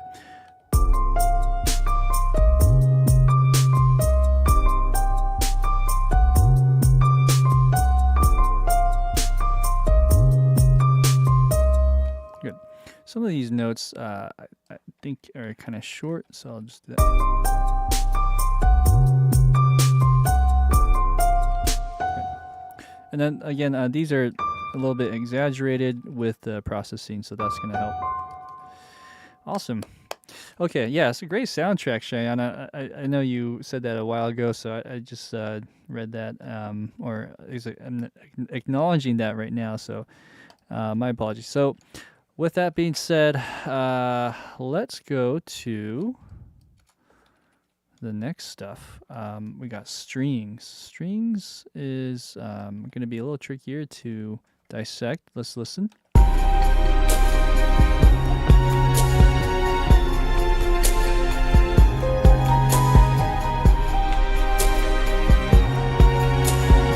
almost sounds like there's brass in there too. Let's listen again.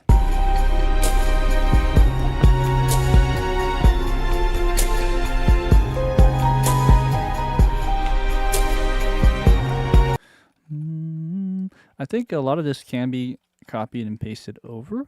Let's see here.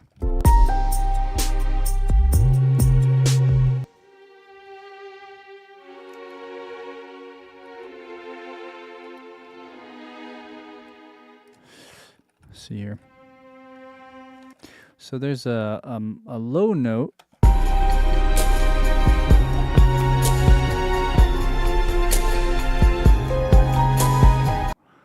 Almost sounds like there's like a thing of horns or something. Can't put my finger on it.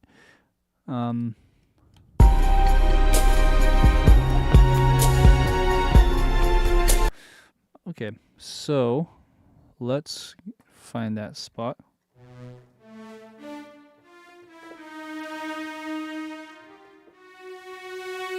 It could just be the synth.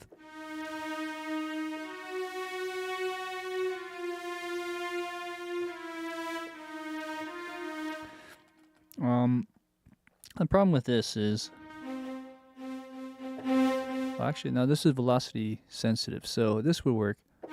We can still do it like this, I think, but we just have to really bring out that middle note. So I'll put that velocity higher, and let's bring out some of these other notes down.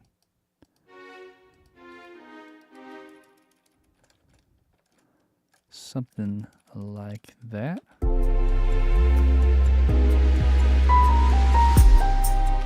Okay, bring up the volume here slightly more, like that. Okay.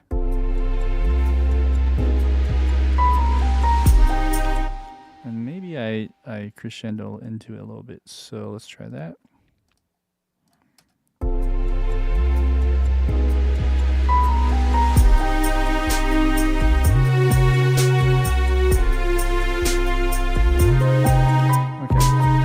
So of course that's too loud, but that's the idea. So here, let's go down. Okay, and then the velocities. This is way too high.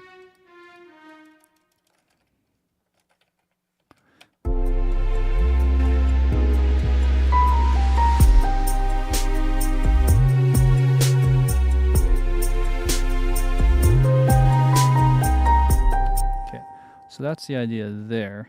It's if I can do that in the strings, that would help a lot. The only thing is it changes. It's not gonna repeat on the next part. But let's just get the strings to sound like that a little bit. So I think it's this one. It's the viola and violin part. So let's bring this up. Does that do anything? For some reason, it's not going up. Oh, there you go. So if we listen just to those parts.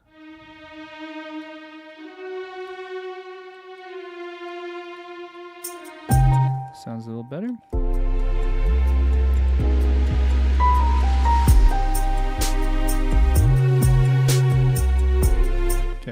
And then let's just listen to how this would play with it. I think this might need to go higher. Okay. So, yeah, definitely needs to go higher. I think maybe in octaves. Either we try a different layer. I think I want to do a layer here. So let's just go with our arc. I think arc would be a really good contender for this one because for one, it can do octaves. Oops, right here. So let's just open it up. Let's make sure we have octaves selected. Let's listen to that.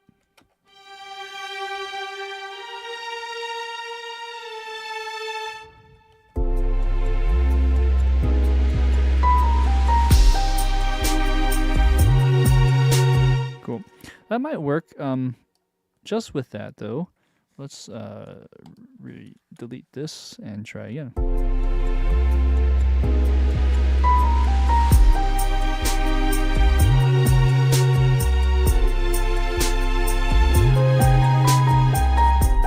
So I think that all of this needs to change because the way I have it's a little different.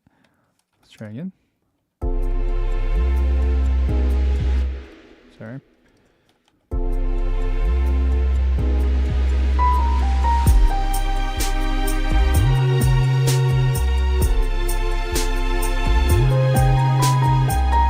Okay, so we got that fixed. Let's go fix this just a tad.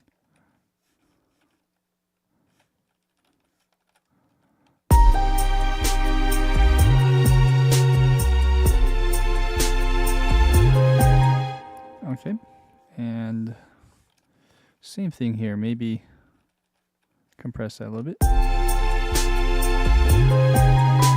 Okay.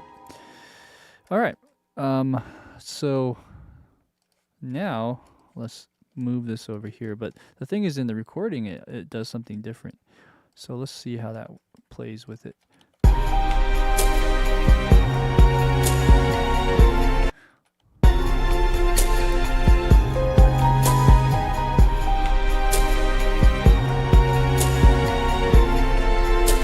So it sounds like a trumpet to me. So if we were to add a trumpet in there, let's see how that sounds.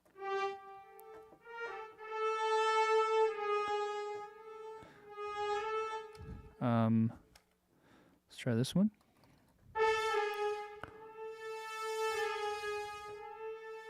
So it almost sounds like that layered with the other stuff. And it's going to be, again, the viola part. Or actually, no, it's not. It's this one. I think it's that one, actually. So just like a different texture there. So let's listen to how that plays.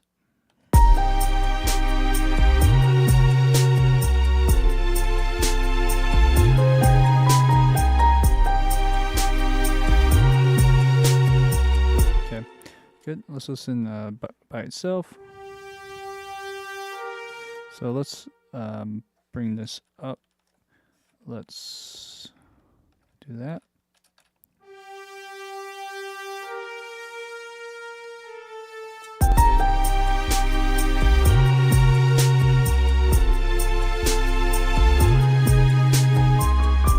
Okay, and then did I flub a note there?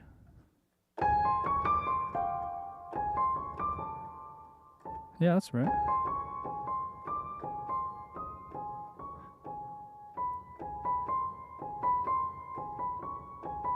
Maybe it's B.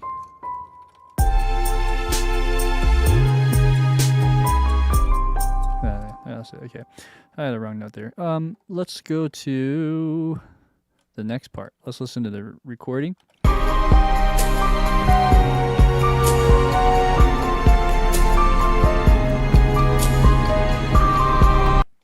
All right, so we're just focusing on these two measures. It's a little bit of a build. There's something else happening here. There's also oh yeah, so there's a different string note there too. Let's fix that.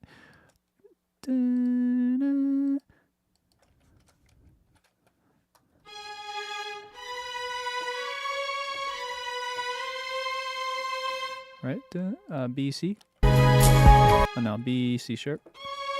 Okay, so real quick, let's fix that.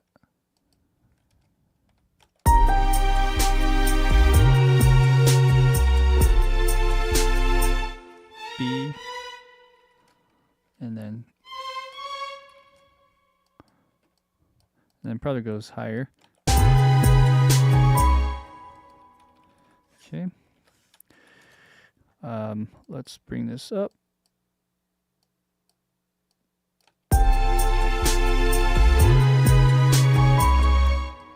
Okay. Same thing with this side. Let's bring this guy up. this guy up. Trumpets as well, I guess.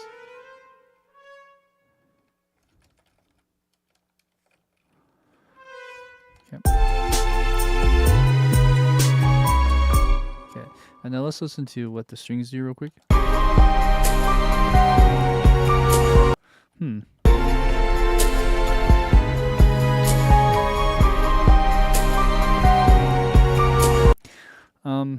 Sounds like there's a tremolo for a second, which is interesting.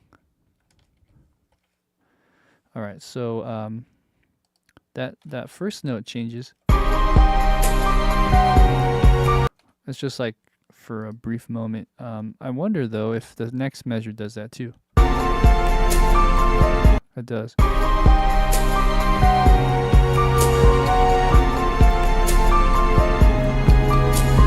It's not as obvious, but there seems to be like a lower pitched tremolo on measure 16 too for the first half. So let's figure out those notes. That's what I'm hearing. So the first note would be a C. It's probably a C and a E flat. Okay, so let's go to our two notes that are gonna tremolo. I feel like, well, I think both of these tremolos. See here. Yeah, okay, never mind. So then let's fix that on both of these. I'm gonna tremolo to C. It might just be C and G actually. Same thing here then. Tremolo this.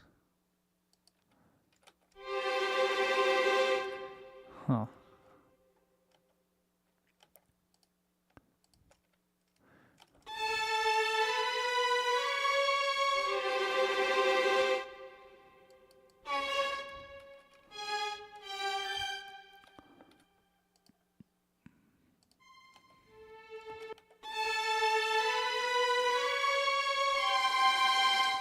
Okay.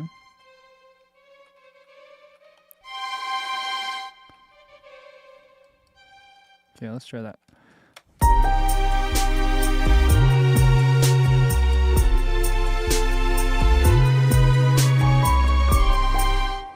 Oops, let me change the replace mode. That's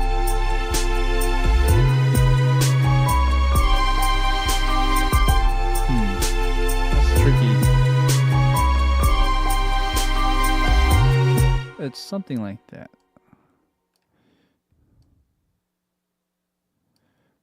I think this is more a programming thing.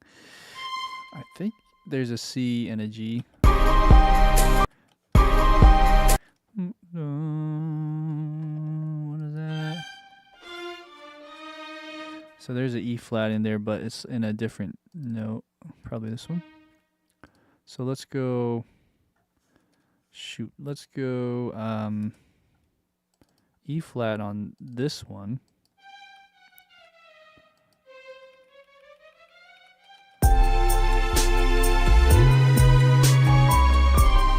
There you go. Okay, and we'll get that a little bit quieter.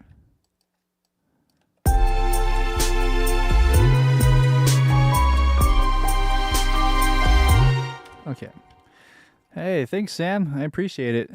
Have a great night. Thanks for joining in. All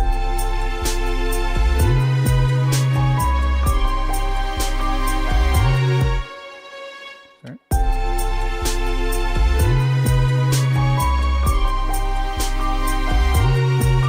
Cool. I think that works really well. I just have to get the balancing right. Good. And then here, there's another note that tremolos.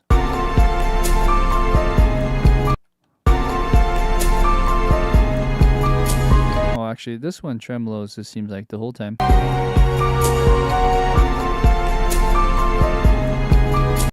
Oh, it's hard to hear.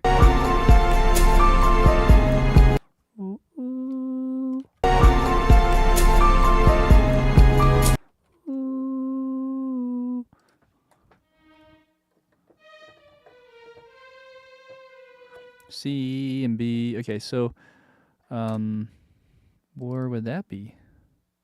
It's probably going to be this cello, but it's an octave higher, which is interesting. So once we go here, let's go to like that. Of course, this will change as well.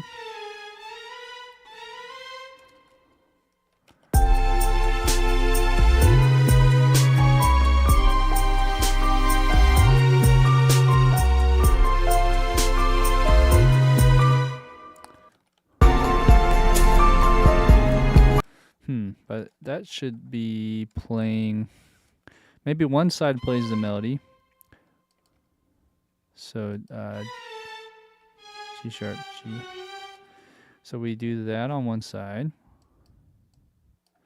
And then on the other side, let's do this split with tremolo.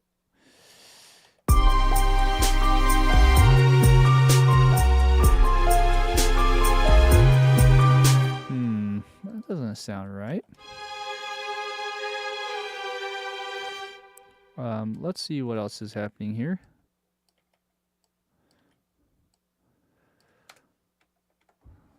All right, so let's make this bigger.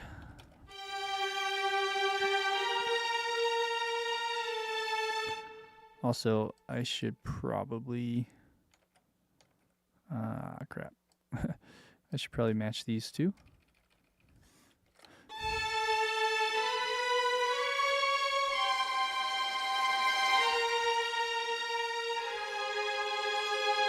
Okay, so what am I doing wrong here?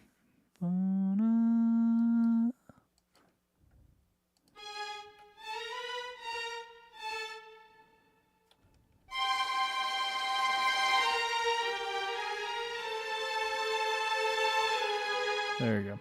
That's it. Okay, fixed it. So with that, there's some kind of pad overarching this moment here at 15 as well. I'm not sure what it is, but there's something going on.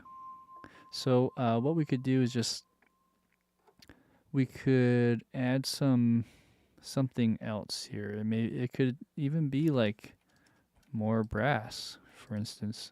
It doesn't have to be a pad. I don't know. Let's just add a layer of this and see what happens.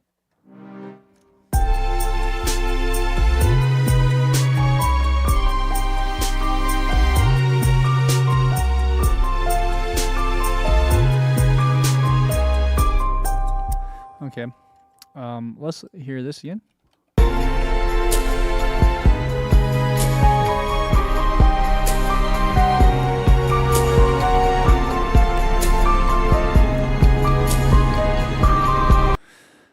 I'm not sure what it is. There's some kind of energy backing it. It could be a pad of some sort.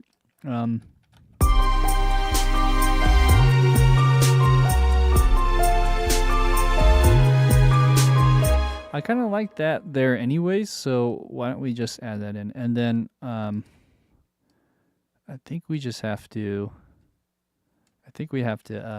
repeat this.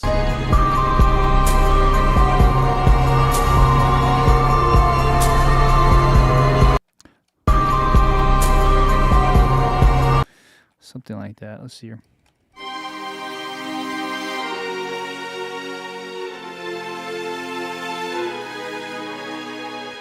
Okay, so we're getting closer, but not quite there yet.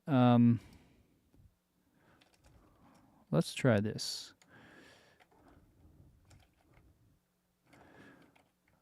I'm going to just take this, push it over here, but we're going to change some of those notes again.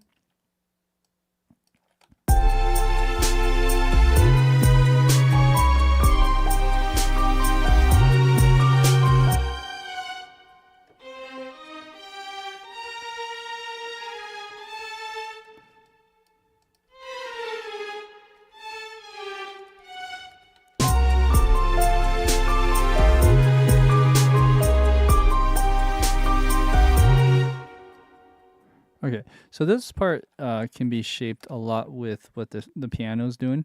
So I just want to get this right.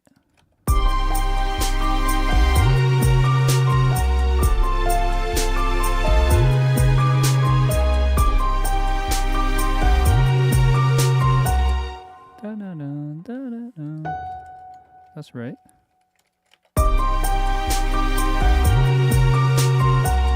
I think I'm just rushing it.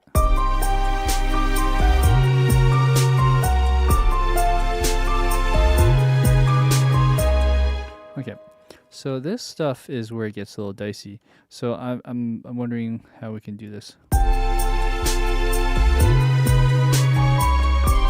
Okay, so we're gonna have to automate the plugin here. This is where it gets interesting.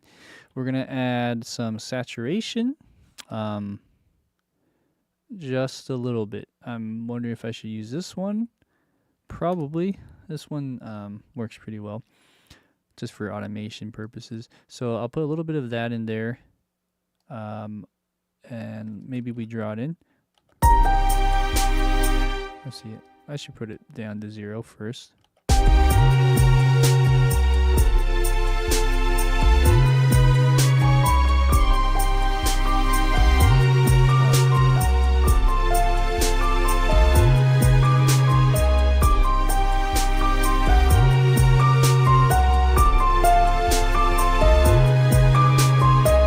Okay, good. I like this plugin a lot because it's really simple, and you don't really need much. You just bring it up. It brings up the volume, but it also adds saturation. So it's an easy, simple plugin there. So we have that off, and then it just gets louder and louder. So what we do here is, now that we have a bass to go with, we're just going to add a cloud of reverb and maybe increase the mix and all that stuff. So let's use some, maybe Black Hole would be a good one to start with. I might actually put it right here for now. Okay. And you know, I like that already, how it sounded. Let's see. Sounded cool. Maybe we just start there. So we'll put it to 0 and we'll keep it up. Hey, Emperor of Cheese, hello. Long time no see.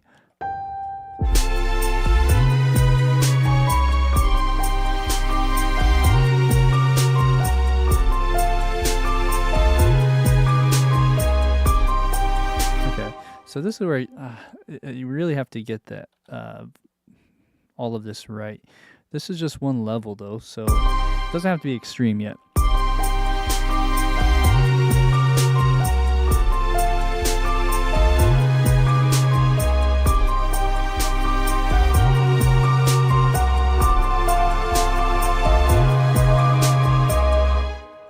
Okay. All right, so there's that. So I cut it off really quick, right on the downbeat of the next measure. Next is, let's do another instance of this. We're going to add, let's just do a Valhalla one. Okay.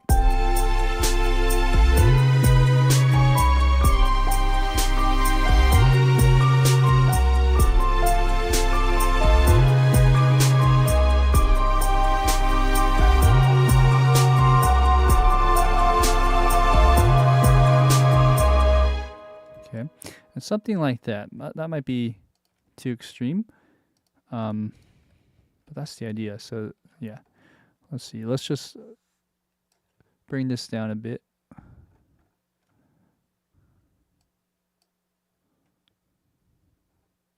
That was weird. There you go. No, oh, I can go down now. Okay, and then.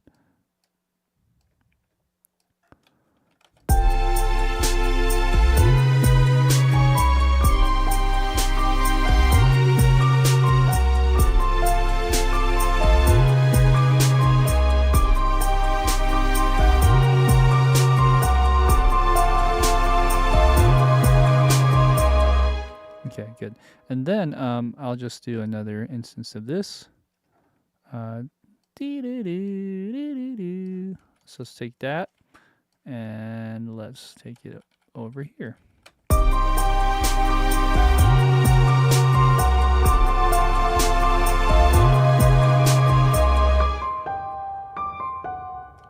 Okay.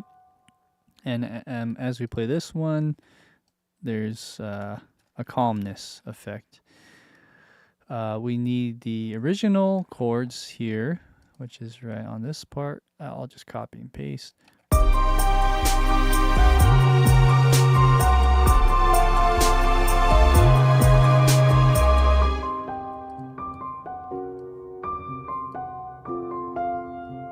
And it slows down a little bit. And then, so we'll get to that part in a second. That part shouldn't be too hard to do, but that's a little tricky to pull off well, I guess. But just to kind of get us to the finish line, it doesn't have to be perfect. So let's do that. I want to say next, but I just want to double check if I'm not missing anything else here. So there's a little drum fill.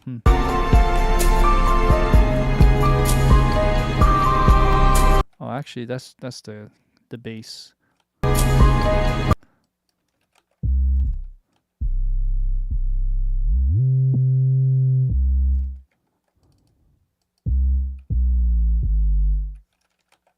Huh, I wonder if that's a G.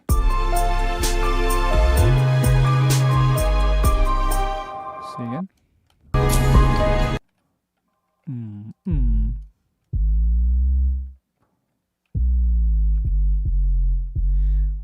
Maybe a G?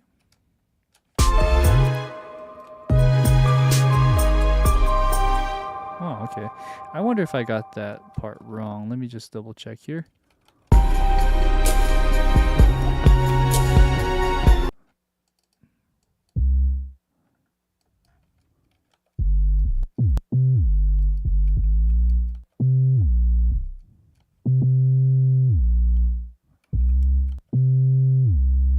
I think there's just, yeah, I guess it's that C, but I don't know, maybe that last one is a G.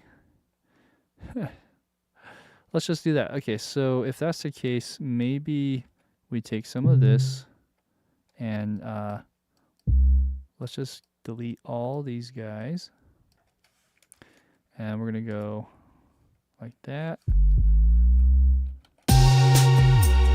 Okay, yeah. So let's put that over here. Let's put that over here. Kind of like changing that last note just because then it differentiates this part here too more. Let's listen to the last part now.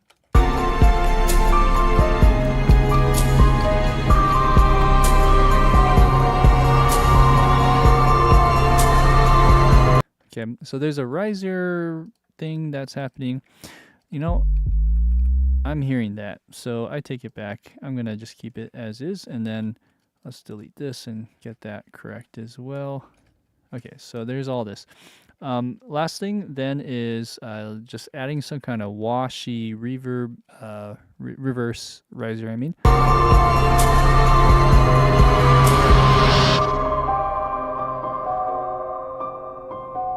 Okay. Oh, man. I almost need two separate tracks here, now I realize. So let's do this.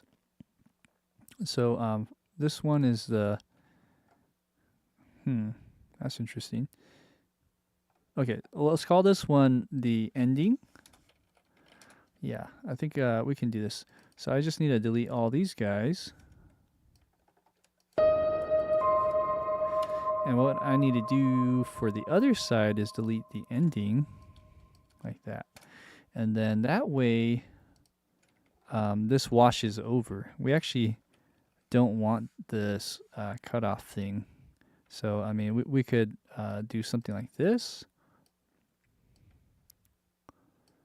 But we definitely don't want this. So, let's kind of get it to wash over. Same thing here. Whereas on the other side, we do want it dry. So let's see how this sounds.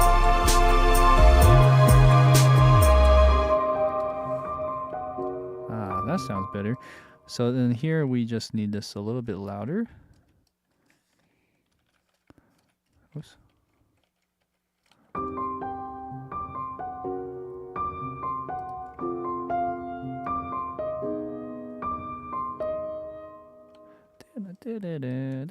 I think it stops here. Okay, good. All right, we're almost there. So let's go ahead and get rid of the automation on this side and just open that one up so we can see what's going on there. It sounds good.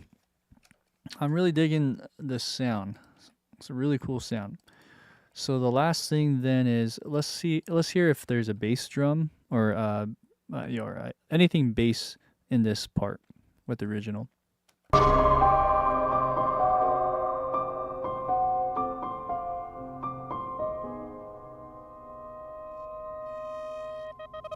Okay, so we don't. So two things. We'll add a riser right before this washy part, and then the second part is just getting the ending going. So we could add this guy again.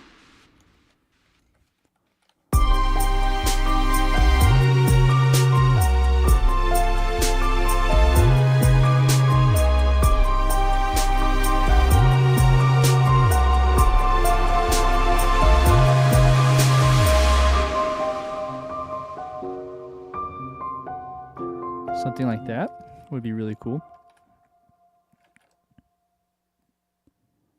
All right, and then as that washes through, is there anything else I could do? This one is just more artistic. You could. There's some like beep sounds in there that is in the recording. I mean, it's cool to add, but I don't think it's necessary for this purpose. So let's just keep going to the final part. So the final part is really cool because it has this reverse piano effect. So what we'll do is, let's see.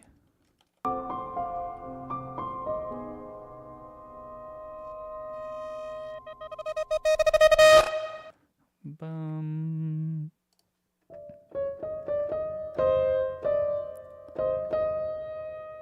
Okay, so there's like an E flat note that's being reversed.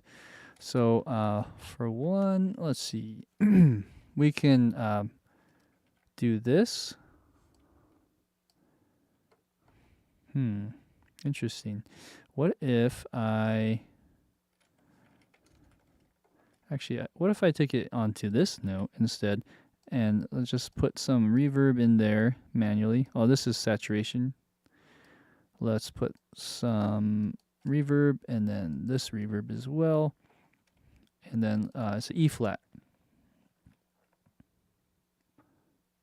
So it's this note.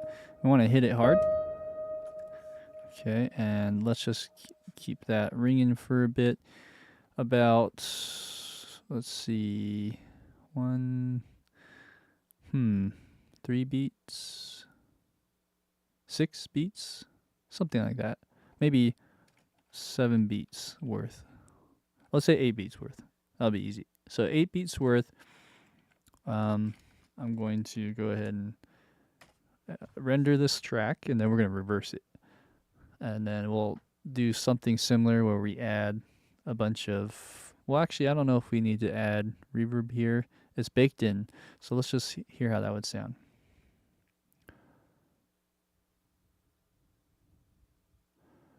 Is it baked in? This is a dry transfer, right?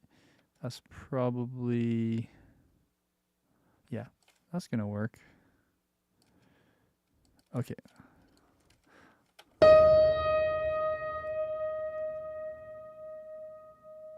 Good. Okay, so what we need to do here, I gotta bake it in. I just realized. So what should I do? Let's redo that real quick. I'm going to do it one more time, but instead, I add a little bit more reverb.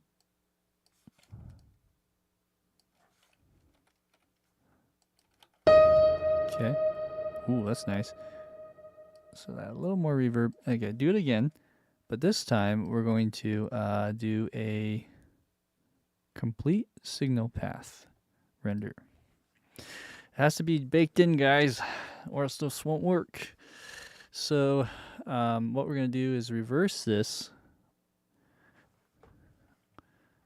And then maybe we add more saturation back into it. So that's one idea. And this will be effects. We'll just call it ending effects or something like that.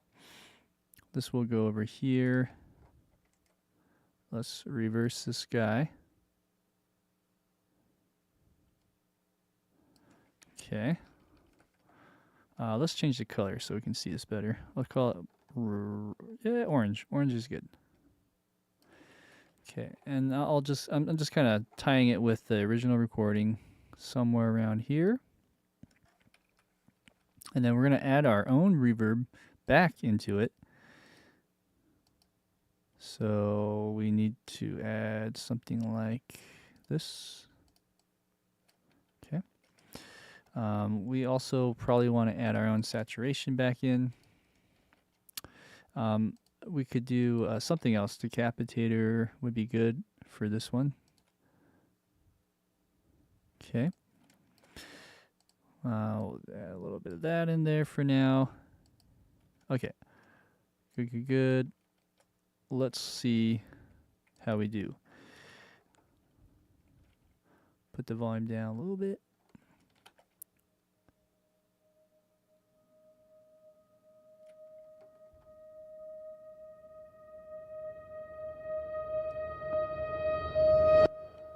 Okay, so there's that.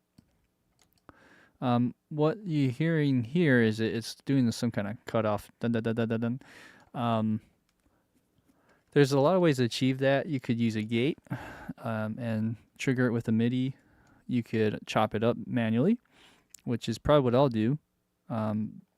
So let's hear how this sounds all together.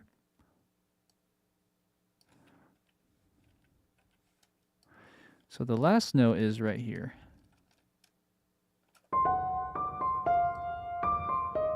Right there. So what we got to do is we got to time it so the last note plays and triggers with here, and I'll just fade it in.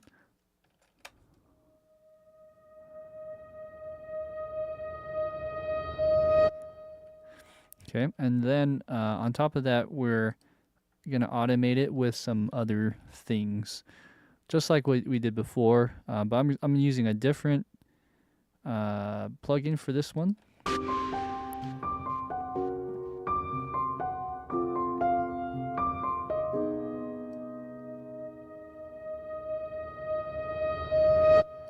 Okay, so there's that.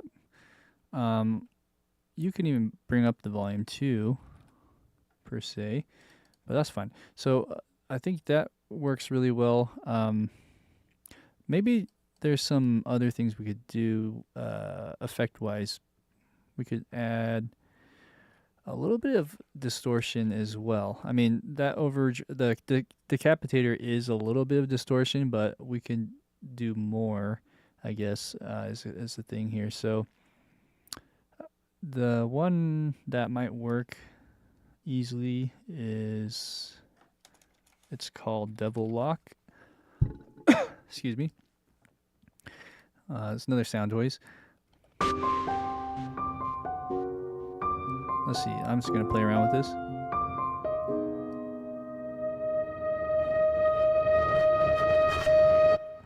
Something like that. There's also the crunch. Let's see how that sounds. Something like that. Okay. Let's automate it.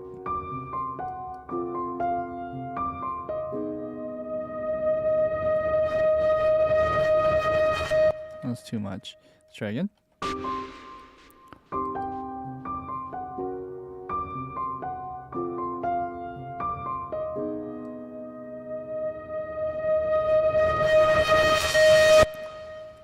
Okay, I might have added too much there.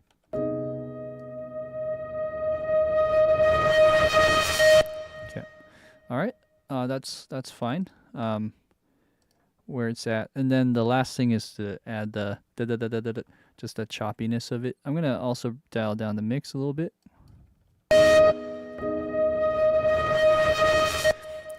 I'm not sure if that's the exact sound, but it's something in that realm. We might have like a reverse piano on top of it, or something similar. Like, let's see, something like this, or this. Let's listen to this in conjunction with what we just have.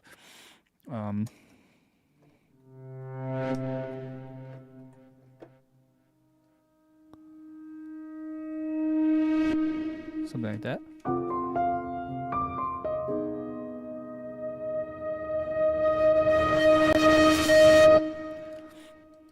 Let's listen to this one.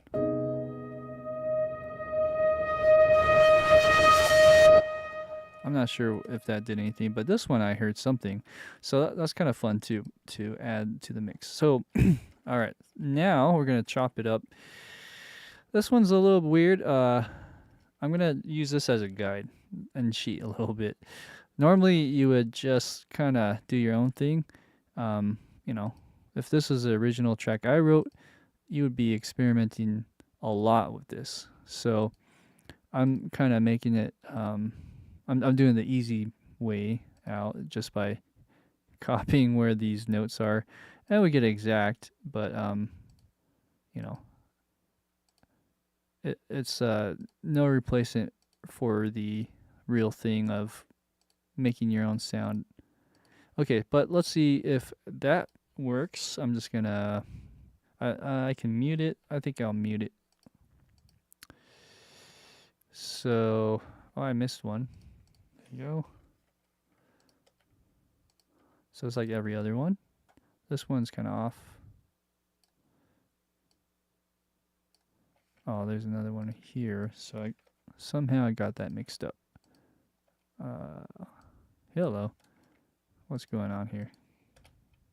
Like that? Yeah. Okay. So same thing. Let's just keep going. Chopping up all these notes and lining up with the original recording. That's the way to do it here. So almost there. Actually, these two I might bring down. And let's see how that goes. Oops. We'll do some crossfades, bring these guys down a little bit.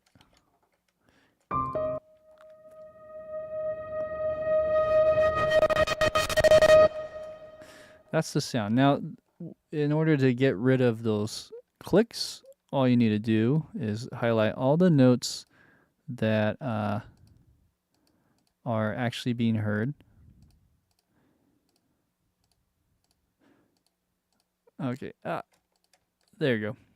Even that last one too, but I'll get back to that one in a second. And just put a little bit of a fade to cover up some of that, so there's no clicks.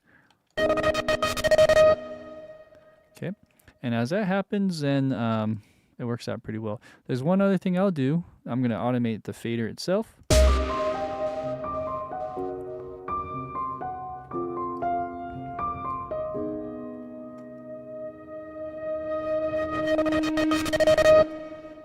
Something like that. I think that works pretty well. Oh, I should probably fade it out sooner. Oh, let's automate that though.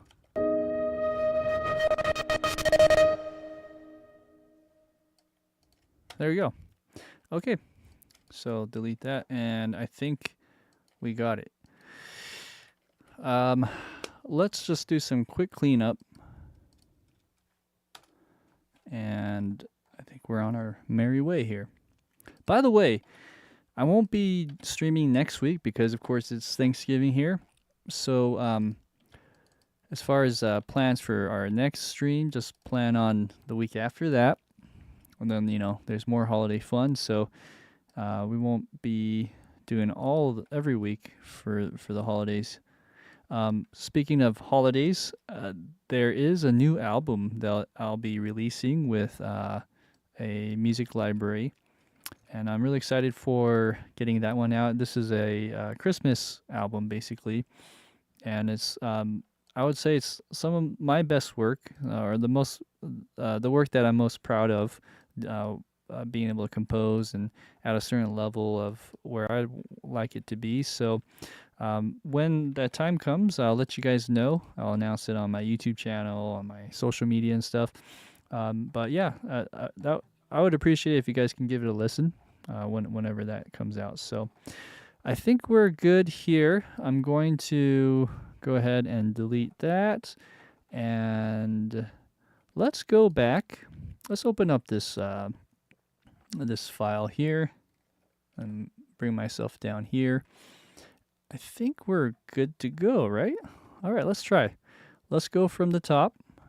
This is all the MIDI except for the drums. So these are all your melodic stuff. All right, here we go. Awesome, Cheyenne. Yeah, I'm really excited to show you guys. It's really fun. It's a feel-gooder, but it's just jam-packed with a lot of fun ideas. A lot of John Williams-esque feel, but also other things. Anyways, here is the cue to Severance, the main title's music. I hope you guys enjoy, and here we go.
Okay, well, that's it, guys. Thank you again for watching. Shout out to Tactical Illusion for actually suggesting this track, by the way.